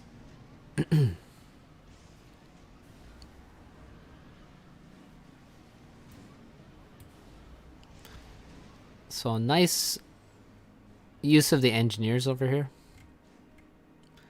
Also, Zlo is dropping across, but not in the same way Paralon does. So you can see here he drops 1 in this location, goes for a factory first. Very important that you go for a factory first. He started building a mech and he's like, wait a second. Here, same position, same idea in this position, build a factory. And then he gets 3 onto Texas side. And he has an Inti around, he has scouts around. He's going to try and make sure he doesn't... Try and make sure that he sees any drops that come into this expansion, and also hopefully he wants to kill a bomber, but his scouts maybe are a bit out of position to spot bombers coming in this direction. But again, Tex is now following the thread. He's like, okay, he's dropped here, he's dropped here. The next place is either my expansion or the corner, and it's more likely they dropped in the corners, so, or in the expansion, sorry. So he needs to be searching for this drop here. So a bit of a bad order, I would say, bad move order. He should really be searching thoroughly with this scout in the expansion. Like, just go here, here, here, here, all over. Bomber from Tex. Looking for something to kill. He has the bomber on the same side as his own transport, and he's going to go for the aggressive drop as well, much later than Zlo's, but with more build power. He walks to this expansion. Remember, guys, this is 20 by 20, right? But this is not that far. You can walk in this direction and drop there later. Walking generally quite safe in comparison to dropping, because people don't want to bomb one NG. They want to bomb a drop. So, and you can always drop later if necessary. So Zlo's got 4 factories up already. He's making labs. Bomber flying overhead for Zlo. Look at this. Oh, and a bomber over here as well, just on attack move. How many bombers does Zlo have already? 12, just in every direction, up into the corner of the map. Over here, oh, this bomber could just deny everything in this expansion. And yeah, just a lot of factories going up. A huge lack of power. Still no mechs is built in the main base. He's upgrading Tech 2, so this is going to be his main method to get Tech 2 power, which it's not a bad one. So he's going to get Tech 2 pigeons with his commander. Tech's trying to drop in the middle, but again, Zlo just has bombers in every direction. So already, whatever was here is dead. Pretty sure there might have been something there, but it's not even a wreck left. This expansion, once again, a bomber is found to kill. This engineer is actually on the move while it builds, which is a bit unusual. Whoa, whoa, where's it? Holy shit. Engie's going far. Look at that. Okay. And Tech successfully drops in this position. That's a lot of dead Engies though. 5 dead Engies there. 3 alive have been built from these factories. He now has a 5th land factory completed. Zlo over here trying to get a PD up. And he only has 1 factory in this expansion. He may have to... I mean... At some point I'm expecting him to build the core mass, but I guess not yet. And Tech 2 land might be pretty nice. Lack of mass for Zlo. Not getting enough reclaim in different positions. Are these engines reclaiming? They are. This is a great position to get reclaim. I mean, where isn't a great position to get reclaim, but you know. Tech's with another drop here, but this has been spotted immediately, so I assume it will just... These engineers won't be able to get anything done. They will just get bombed. They're going to try and steal some reclaim, but there's always a bomber over your head. If you're against Zlo here, apparently, there's always a bomber overhead. 1 bomb kills 3, and this bomber's still alive, just bombing stuff, bombing this factory. It's bombed 2 mexes, and this is hell. This is pain to play for Tex. He's falling behind a mass now. He's making his first Tech 2 pigeon now. He's making his first 2 Tech 3 mexes now. Meanwhile, Zlo doesn't have his core mass. He does have 3 Tech 2 pigeons, a 4th one. He's going to have a 5th one. And I'm wondering, he's making a lot of Tech 2 factories. I'm going to assume that those are support factories and that he has... Where's the HQ? Actually. Am I blind and I just don't see it? Or is it...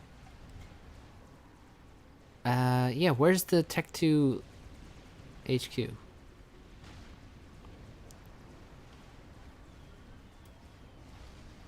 It's not there. It's not here. Oh, here it is. Here it is. Okay. Alright, fair enough. And quite a lot of... I think we're going to see a lot of Riptides out of this base. Yep, Riptides coming from multiple factories here. Still doesn't have the corner, but always has planes flying up there to make sure nobody else gets it either.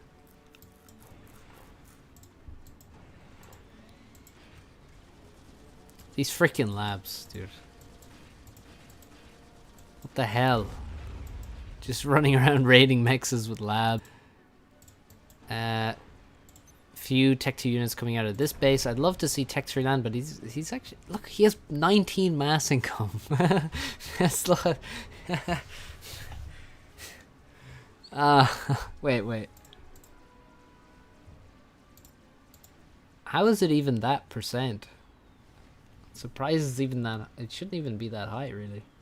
There we go, 7% when he's not reclaiming. Zlo has 19 mass income and is draining about 250 mass. So is he just on a challenge mode to not make mass and win the game? Maybe.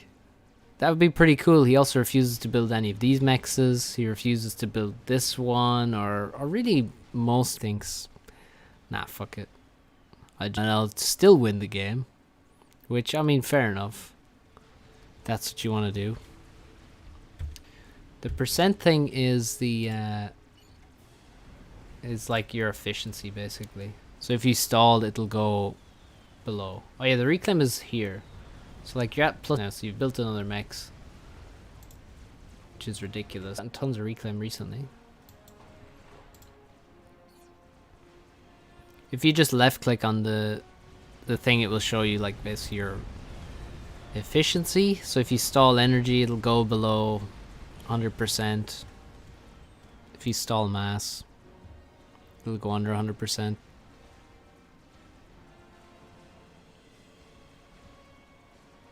Streamed laggy?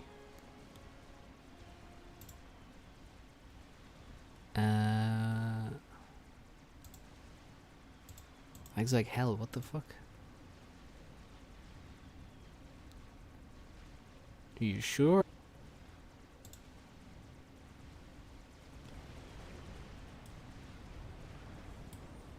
So it's low, about 5k mass ahead, but 20k mass ahead on reclaim.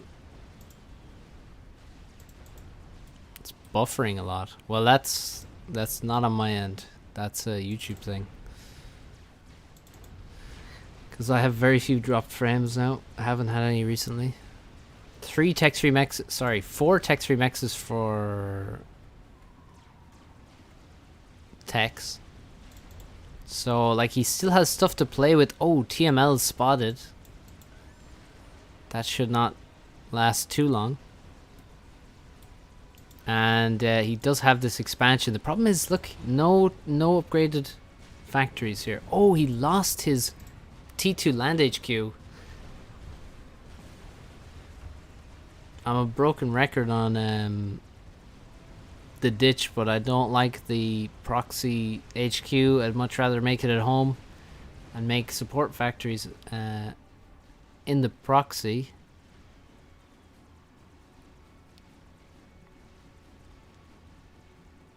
Yeah, it must be a YouTube thing because there's no problems on my end. So, T3 Pigeon started for Tex. Let's see where his low is on that. Well, he's basically at the exact same position. His low actually almost has Tech 3 on his ACU, which is very nice to have. He has finally built his core mexes, but really very few mass upgrades.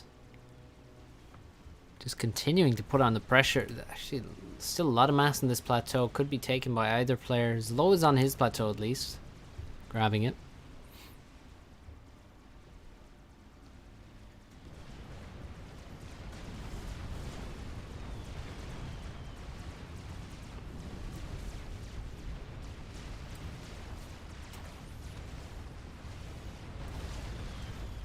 No way to hold on in this base without Tech 2 land at least. This is all getting cleaned up. I mean, look at Zlow's army here. He's got so much air coming out of this base. There's Janus, there's bombers, there's a lot of pillars. Rude, says Tex. Oh, what? Did he just lose the Tech 3 Pigeon there?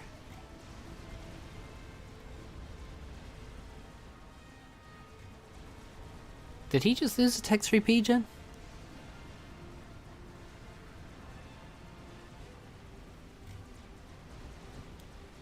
Or am I wrong? Okay, well, Tech's actually pushing out on the bottom side. There's no Tech 2 production here at all. Actually, none of these factories are even building anything right now. And there's still reclaim around to be grabbed. Oh, that's cute. Tex thinks he can get the corner, but of course there's just bombers right there. Wonder how many there are on the map right now. 44, so really quite a few. There's 3 factories making bombers. He TML'd the T3 Pigeon. Yeah, this one got more than 1200. It was 90% completed and it got TML'd. Wow. He's building the other one directly next. Don't do this, guys. It's like, ah. People don't build their T3 pigeons adjacent to factories. But when they don't do that, which is very often, they will build them adjacent to each other, where they simply just kill each other. They don't provide any benefit whatsoever. So, yeah, that's great. Good idea, guys. Quite a few Riptides just running directly into the base now. A lot of TMD built to defend against the TMLs. I mean, surely those could be easily killed. There's 4 TMLs. Like, they've already come under attack, but still not killed. Zlo is just all over the entire map now. There's very little left for techs. Nobody built any navy in this game, by the way.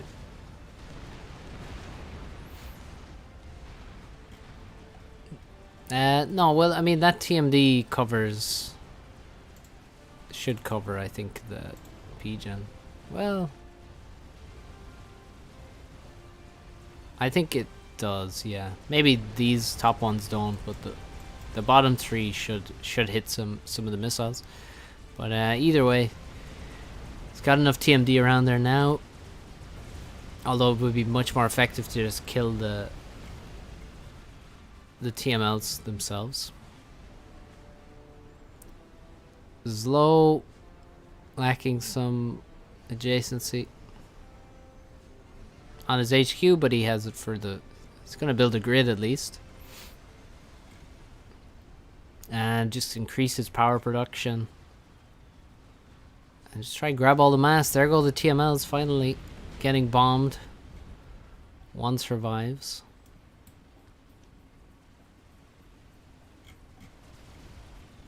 Is Lo gonna just move in with Riptides? There's PDs being constructed, and he just needs to keep moving in. He's chilling in range of the PDs. Tex is making Revenants, strap bombers, and that's sort of his only hope now, is to try and strap bomb Zlo's commander. But we just looked at Zlo's commander. He has Tech 3. Gives him extra health, and more importantly allows him to build shields very quickly on anti-air.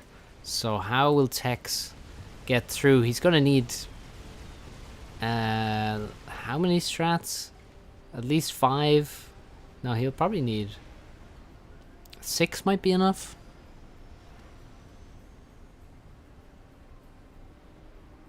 I think 6 is enough, but that's if there's no shield. With a shield, it's gonna need quite a few more. Oh my god. The Janus are here.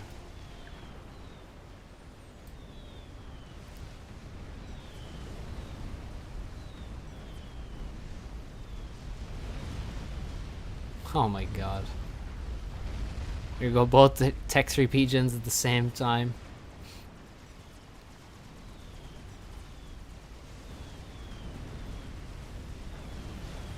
And now the ACU is next.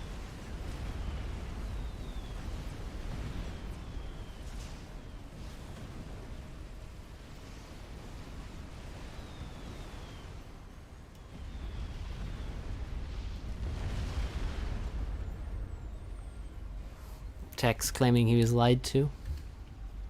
Somebody was telling him that he could crush Zlo. And Zlo's 2-0 up now. 2-0 up. He needs just one more game out of the next 3 to go through to the semis. As this is a best of 5. What a way to end it. Yeah, just Janus. Janus. Total domination by the end of the game here.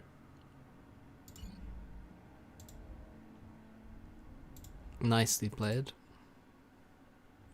Exactly, yeah. He should have put his comm in between the pigeons. That would be the real... That'd be the real way to do it.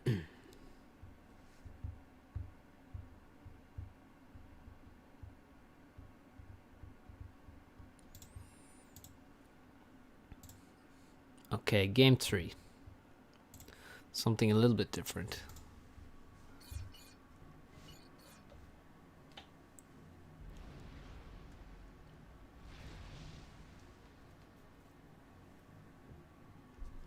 Firelight. Zlo saying split pigeons. Yes. People haven't remembered the old knowledge yet. They still build their pigeons next to each other when they should fear bombers. Maybe Tagada told him. Yeah, maybe. I was thinking who told him that.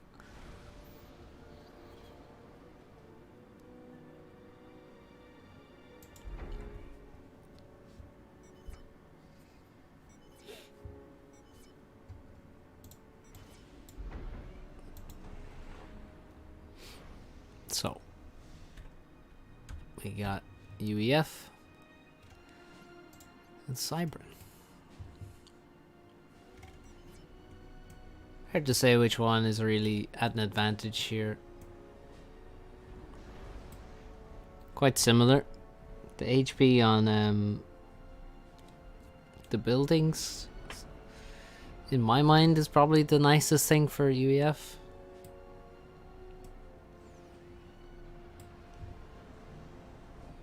Actually looks like a brake pad.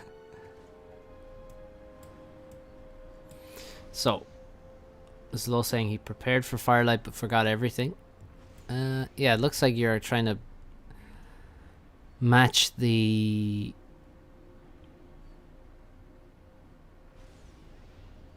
hydrocarbon to the building of the air factory, but the hydro is going to be done a lot sooner actually. So, look, and you probably have no mass right now, do you?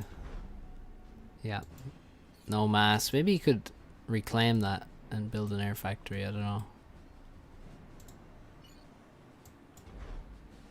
Okay, you're getting some reclaim from somewhere. Oh, you're only now taking the base reclaim. Okay.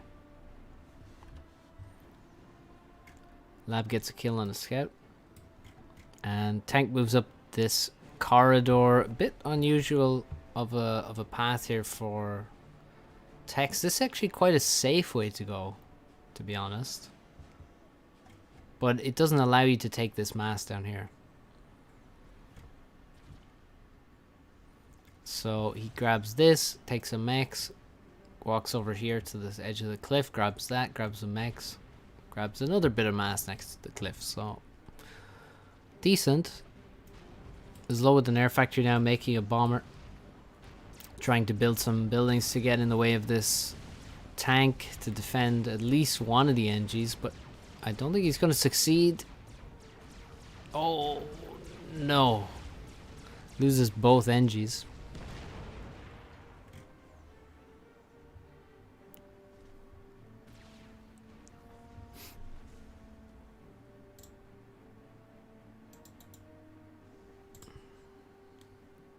And Tex, well, he's lacking mass as well, can't afford this factory, needs to stop building it so he can have more tanks. Gonna expand to this location with his AC where there is reclaim, and there's 5 mexes on that plateau, and of course 2 in the corner. Not uncommon to see like a PD down in the corner, but there is not one queued up. And Zolo's just, he's got a bomber, but it's not come cheaply. You can see Tex completely ignores the hydro until later on. If you're not making air, you don't need the hydrocarbon. It's not really going to be worth it for you. So a good move there from Tex. Because there's no way to build the hydro fast enough that you can avoid building pigeons in your base. So you're going to have to build pigeons in your base. Then you build the hydro. If you build it quickly, then you're just going to overflow the power. And you won't have mass for all of that stuff. So better to delay it as he's done. It's a pretty good move, I think. Just going to add an air factory after the hydro. Built too much power and it's just GG now. Yeah. And I mean, opening build was just not great from Zlo. He's going to get a really good fight here though. But no engineers ready to take the mass, and does allow this tank to escape. It's a lack of map control at the moment. And tech's way ahead on mass already. 4.7k to 3.3. That is devastating. I don't really know how you come back from something like that. He's also way behind in units as a result. 13 Mantis to 22. And the land approach just seems to be better on this map. I haven't seen people make the air opening work, actually, recently. I think land is the way, and air should come later. Seems to be the way of it. The opening is quite mass starved, so it's much cheaper to get like a tank in each direction compared to getting one bomber. So I think it's just the mass starved nature of the opening and the spread out nature of the reclaim and the mexes means probably land only is the way.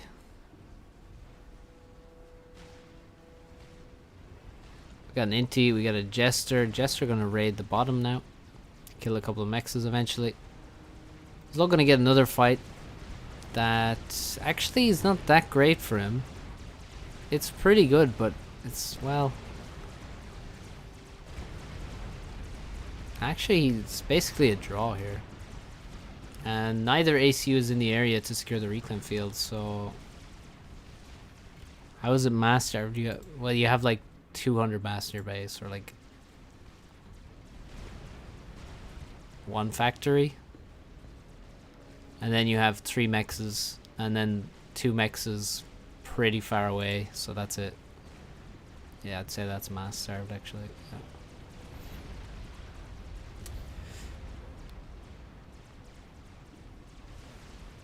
PD going up for Zlo. Jester looking for more targets.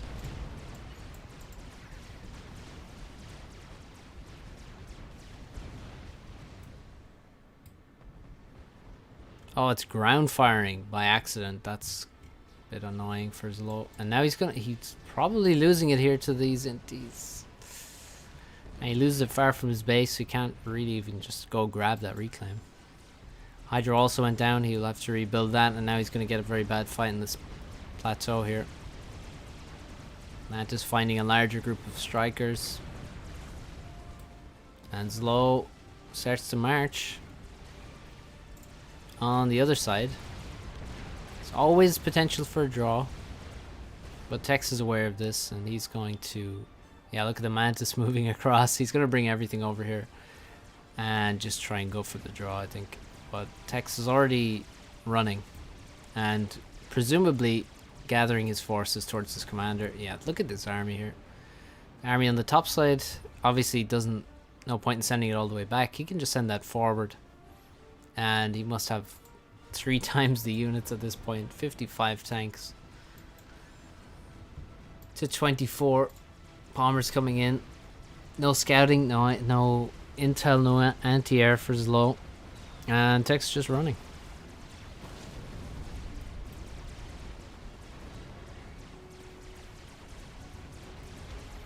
And Zlo's gonna march until he can march no more.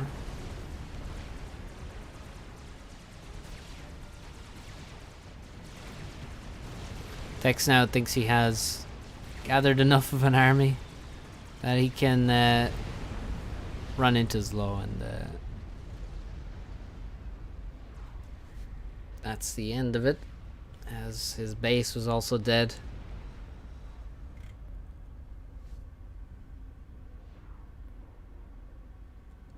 So Tex grabs the map back.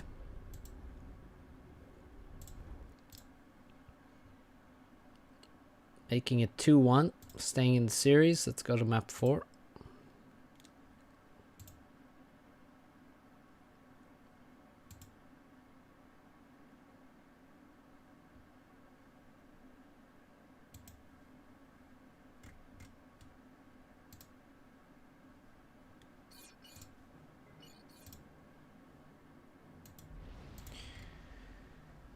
Hey, what do you know? It's Crazy Rush.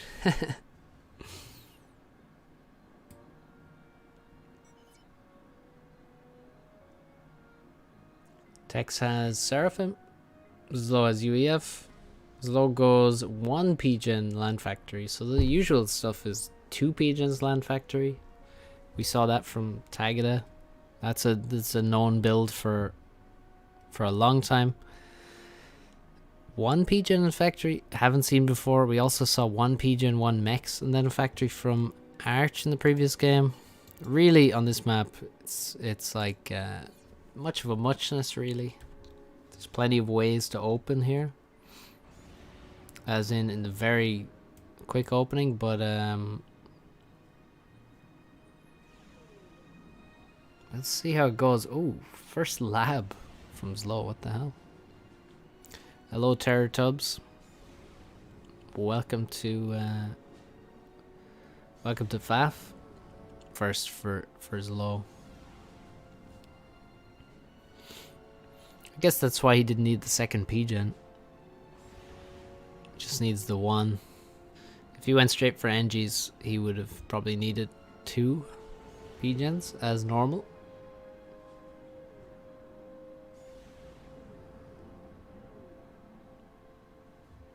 Now, this lab is running very close to the ACU. Of course, the ACU is gonna spot that if it gets too close. The scout can see what's happening. He's actually, I think he built this to stop Selines, actually. That's what I think. Oh, why is stuff paused in Zlo's base? Maybe he lacked mass for a moment and wanted to finish some mexes. Yeah, look, he's gonna kill the Celine now. This is exactly what he wanted to do. He could have built it later, but doesn't want to take the risk. He does not want a Celine parked like right in front of his base or off to the side somewhere, giving intel for the rest of the game. That's a zoo. He actually built a zoo as well. Now he's gonna go the whole way around because he knows there's a lab. Oh, Tex.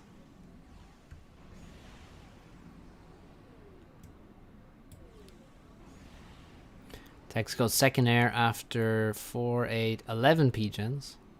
Zlo this has not queued up a P-Gen yet, or a second factory yet, sorry. And he is Zlo building his mexes in the way that he likes to, which is directly across. And he basically, it's going to make it even nicer for him to build the rest of the mexes afterwards. What's up, Frontier Yankee? How's it going? Bomber and a scout, and Tex is going the whole way around because he knows that there's a scout in a lab in front of his base, so he's just going around. You can see Zlo doesn't have the intel up here to actually see those air units. The power stall not relevant because scouts do not need power to power their radar coverage.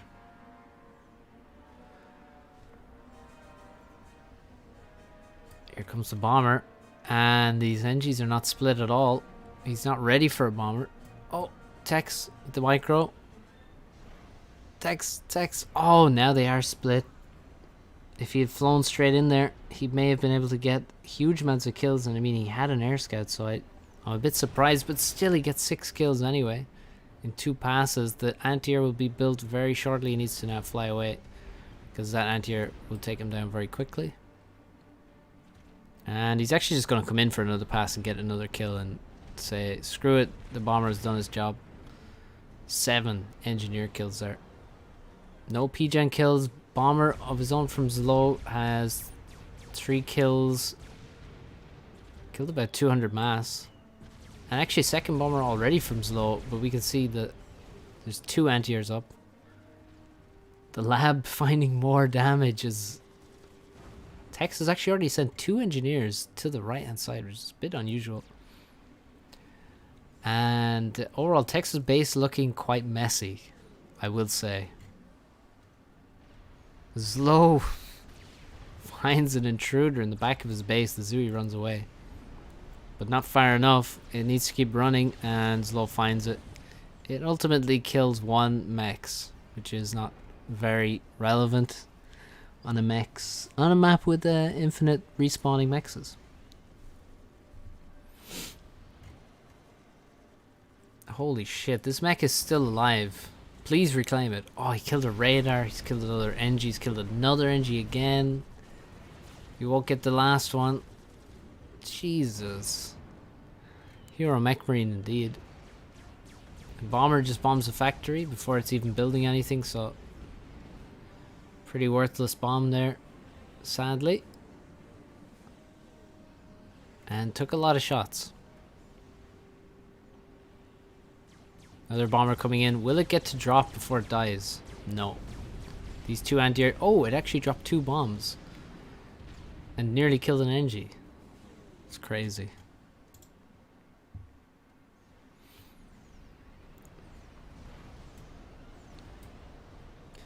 Zlo looks to be lacking power. And looking up here, he's actually 200 power behind, which is huge.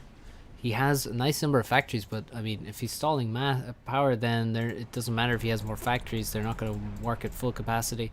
Needs to catch up on power desperately.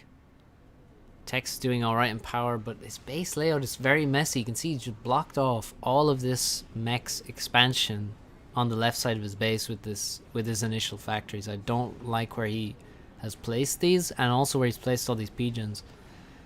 Really limiting in how many mexes he can queue up at once. That's a big advantage. Like Zlo can queue up so many mexes at once and then look away and do something else.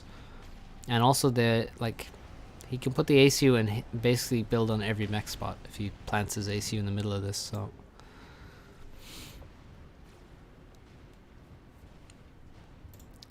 So advantages, disadvantages for both of them. Main thing for Zlo is the power. Everything else looks okay for him.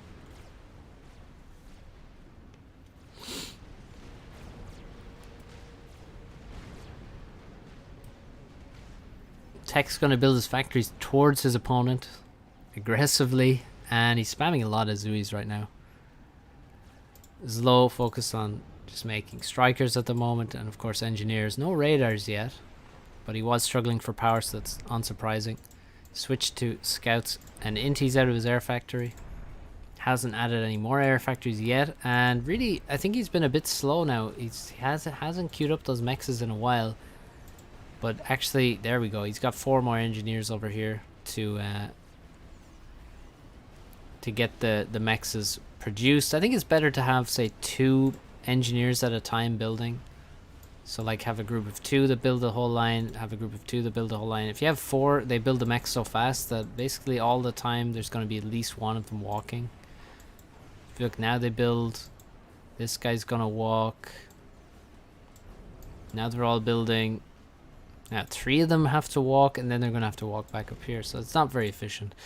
But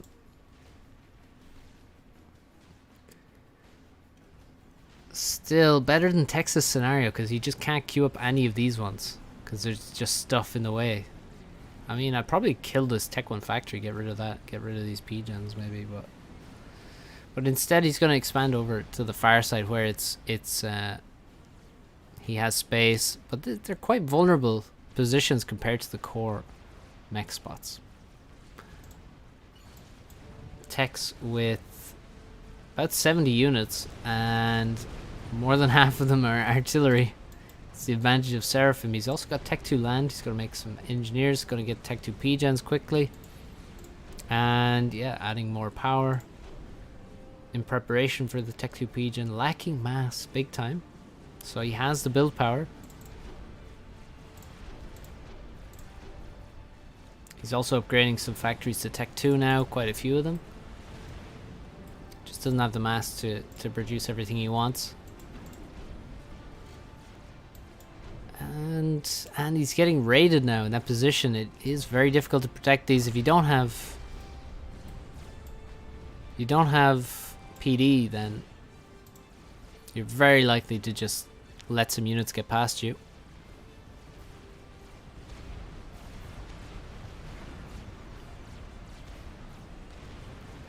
Tech 2 P-gen almost complete for Zlo. He really desperately needs this, as he's been lacking power for a large.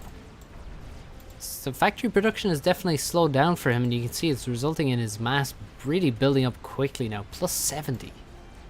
Needs 2 more lines of factories here producing, but that's not going to be possible now that a bomber killed those engines. Several factories upgrading, and he's going to make a lot of pillars. I'd love to see a few mongoose mixed in, some shields perhaps. And these tanks that raided the other expansion reached the whole way to the main expansion. Difficult for just 3 tanks to do much damage. They will kill the engineer that had some orders queued, but yeah, NG's much better target than the mexes. It takes too long to kill those mexes with just a couple of tanks. Nice army for Zlo over here. Again, if you're not constantly microing the Zuis back out of range, then they will just get chewed up by the tanks.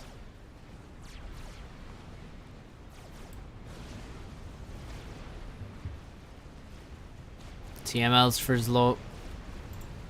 A all too underutilized weapon on this map. Never make one. People like to make one TMD and think they're safe, so... Well, Tex doesn't have that issue. Hey, look at him. He's got 2 TMDs. Because he's against Low. He actually sees the TMLs. He actually sees both TMLs. One that's finished, one that's under construction. He has... That's a nice radar he's got. In the center of the map. He's got 5 chicken bots. Still just struggling for mass.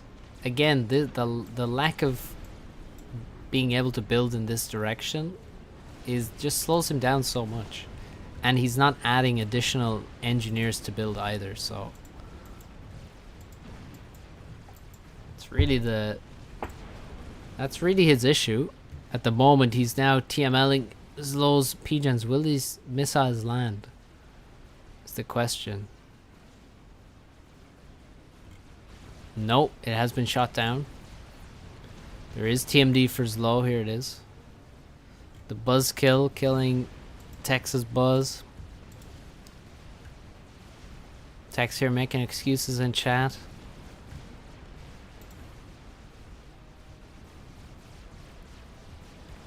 More TMLs flying, but as we established the TMD here, second one being built. 4th PGen coming up for Zlo, and at the moment we're very, very even in terms of just total mass. Ooh, a couple of T2 mexes. I do like the T2 mex upgrades from Tex. The problem is that he's stalling as he does them, but I do like Tech 2 mexes on this map. He's approaching 200 mass income. Zlo is, oh my god, almost 100 mass income ahead. So the only question is, can he produce enough units to hold off? And he does have about, what's that, 14 Tech 2 support factories?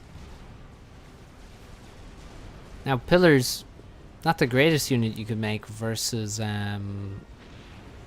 chicken bots, but also not the worst. This is why I would have loved to see some mongoose mixed in. It's a perfectly flat map. There's room to micro. You can get the more range. Oh, there we go. There are some mongoose. And the grenades can be good versus the Zuis. Chicken's forced to back up now as a whole horde of Tech 1 and Tech 2 come towards them. They have to stay away. Bombers coming in. Taking out a chicken bot.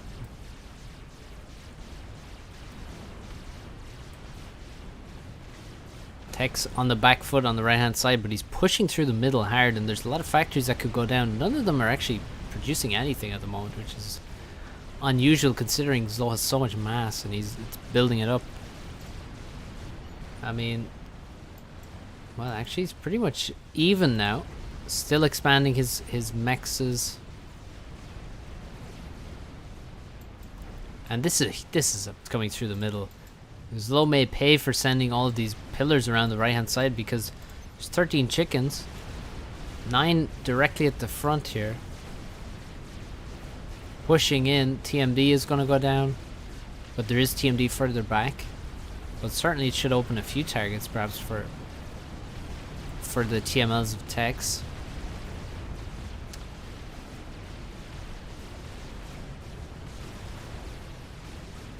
Tech's not able to find a breakthrough with this army, and now Zlow's ACU appears on the front line. He's going to look for some damage, get some overcharges in on the chicken bots. No overcharges yet though. Probably there is an energy storage under construction right now. Tech switches attack to the right hand side now. To his right. It's the back of his base is under attack from both sides. Look at this. Has to worry about sending his chicken bots in, but look, they're directly in range of the pillars, not able to use their own range advantage. A couple of units get all the way to the back, but it will be taken out. Some bombers doing friendly fire damage there. And Tech 3 land is up for Tex, and he is planning to make a Tech 3 Pigeon straight away go for a chicken bot. He's pushed away a T4 chicken bot. He's pushed away from the front and leaves quite a lot of mass in the front line.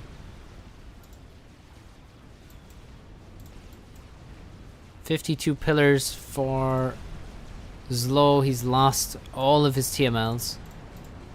And he has not decided to go Tech 3 land at all. No Tech 3 land for him. Actually, he has even more TMLs now. Firing in all directions. Aiming at Tech 1 factories. Across the map. He's got 60 pillars. But Autumn's going to do extremely well versus pillars. But there are only 4 out so far. His Tech 3 Pigeon will be very, very nice. I would really definitely be shielding a Tech 3 Pigeon right now. 205 mass income versus 375 mass income for Zlow. He's just constantly building those Tech 1 mexes. You can see he's queued up basically every spot available except for the bottom corner. And can continue building in this expansion. Oh, Tech 2 air factory being planned here. It's surrounded by Tech 1 PDs to protect it. And just a huge amount of Tech 2 production. Now, Zlow needs to be very careful because just ahead of him, beyond his few most forward factories, is an army that could kill him very, very quickly if he allows it to get into range. And it's getting very close. He needs to walk away from this army. I mean, a few Autumns in range of him for a few seconds will kill his ACU. There's no question.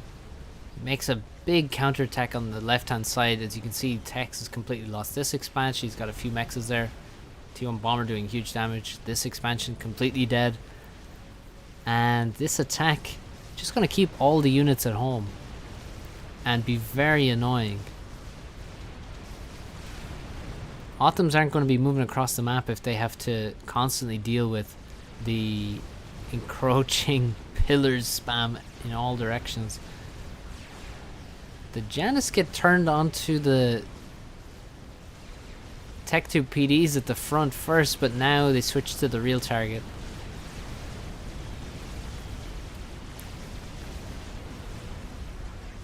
The Tech 1 Mex is in the base, and the Tech 1 Bomber just flies in there, just crash lands. Kills the Mex on its way. This entire army was wiped out. Very ineffective attack, but it doesn't really matter when you have almost double the mass income. You can be ineffective. Tech 3 Mex, Tech 3 NG's dying to Janus. How's he ever going to finish this? Chicken bot. He actually is not stalling mass.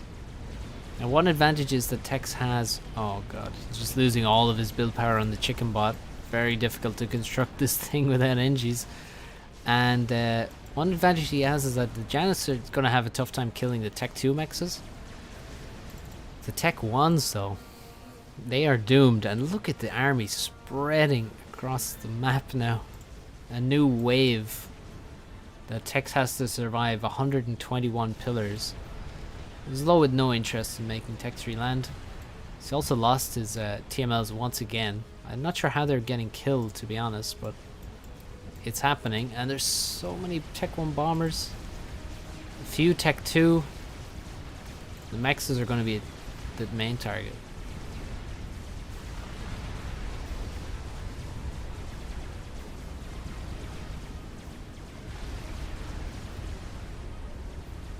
Quite a few mexes go down there for Tex.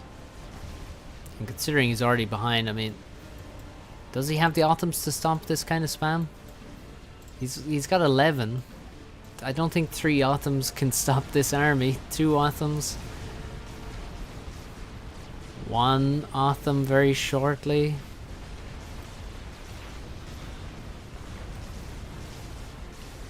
I mean, the atoms are doing a lot of damage, but there's just not enough of them.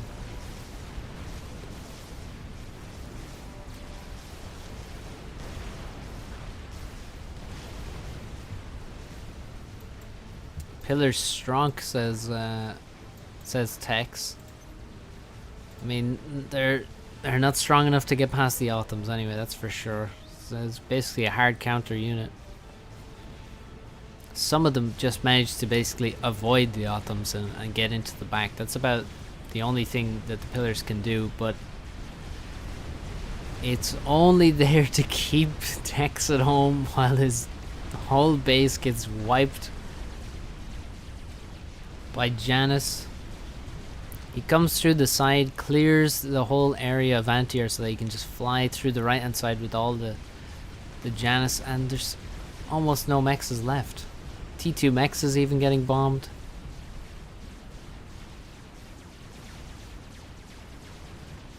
And now all that's left really is to just use those atoms to get... If he can push through with his entire Atom army and find the ACU, I mean, it's a long shot. Maybe. Maybe. Let's see Tex's income right now. He's at 100. His low must be over 400 now. Yeah. 435. No upgraded mexes.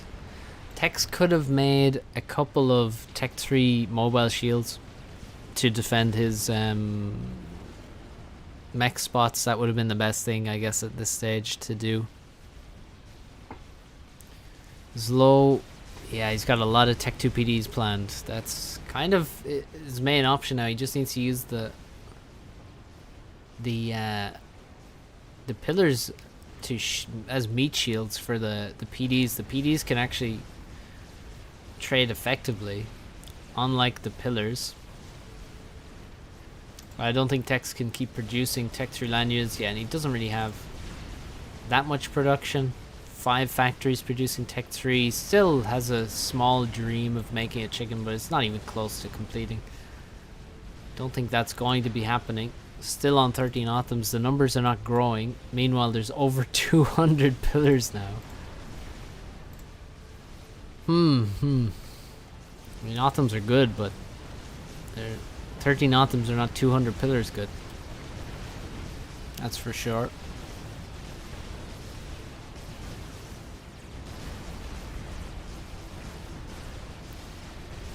And really, there's not many ways for this to end in Texas' favor at this point. Yet more of his eco gets bombed.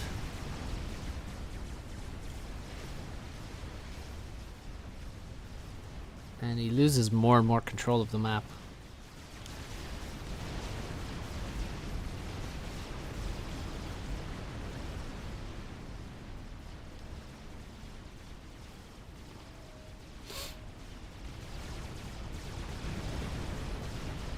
That's such a nasty bomb. Just really does not want this chicken to be built. I mean, look, if this chicken was built, it would probably die to pillars. Which is hilarious. Would have been hilarious. But I don't think we'll even see it built now. An army of pillars gets into range. Tex is actually reclaiming the thing now.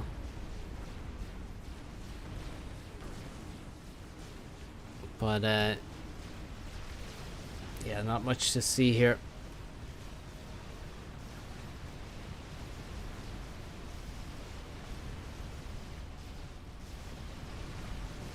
Tex just moving back and forth with his atoms, but now he's moving back and forth in range of artillery and PDs, so not really getting the good trades he was getting before. And Zlo just gonna move in on him. Tex calls GG.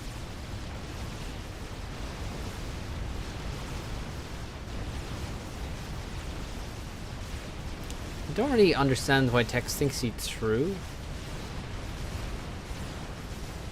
I never really got the impression at any point that he was significantly ahead, I'm going to be honest. Not that I recall.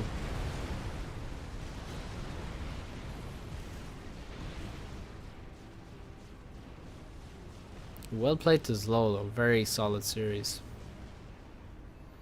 Now, was the map selection good from Tex? I don't think so. I think that's a major part of these tournaments is the map selection. Probably underlooked part, but yeah, I think he was on the wrong maps here against Zlo. So well played to Zlo. He won against Tex 3-1. Probably overall people would think. I'd say if you asked a lot of people, they would say Tex might have been the favorite. But this was I'd say this was close though. You could get people going either way in this series. But Tex kind of got, well, he lost pretty convincingly here. 3-1. Well played to Zlo. Yeah, final is his best of 7, yeah. Early bomber and then was ahead on power. Yeah, true. Yeah, but, well, yeah, I mean, it wasn't like, say, Arch's opening versus Tagada. But yeah, there was a bit of a lead.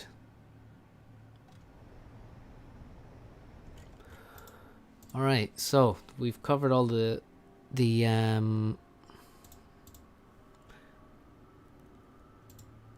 quarterfinals.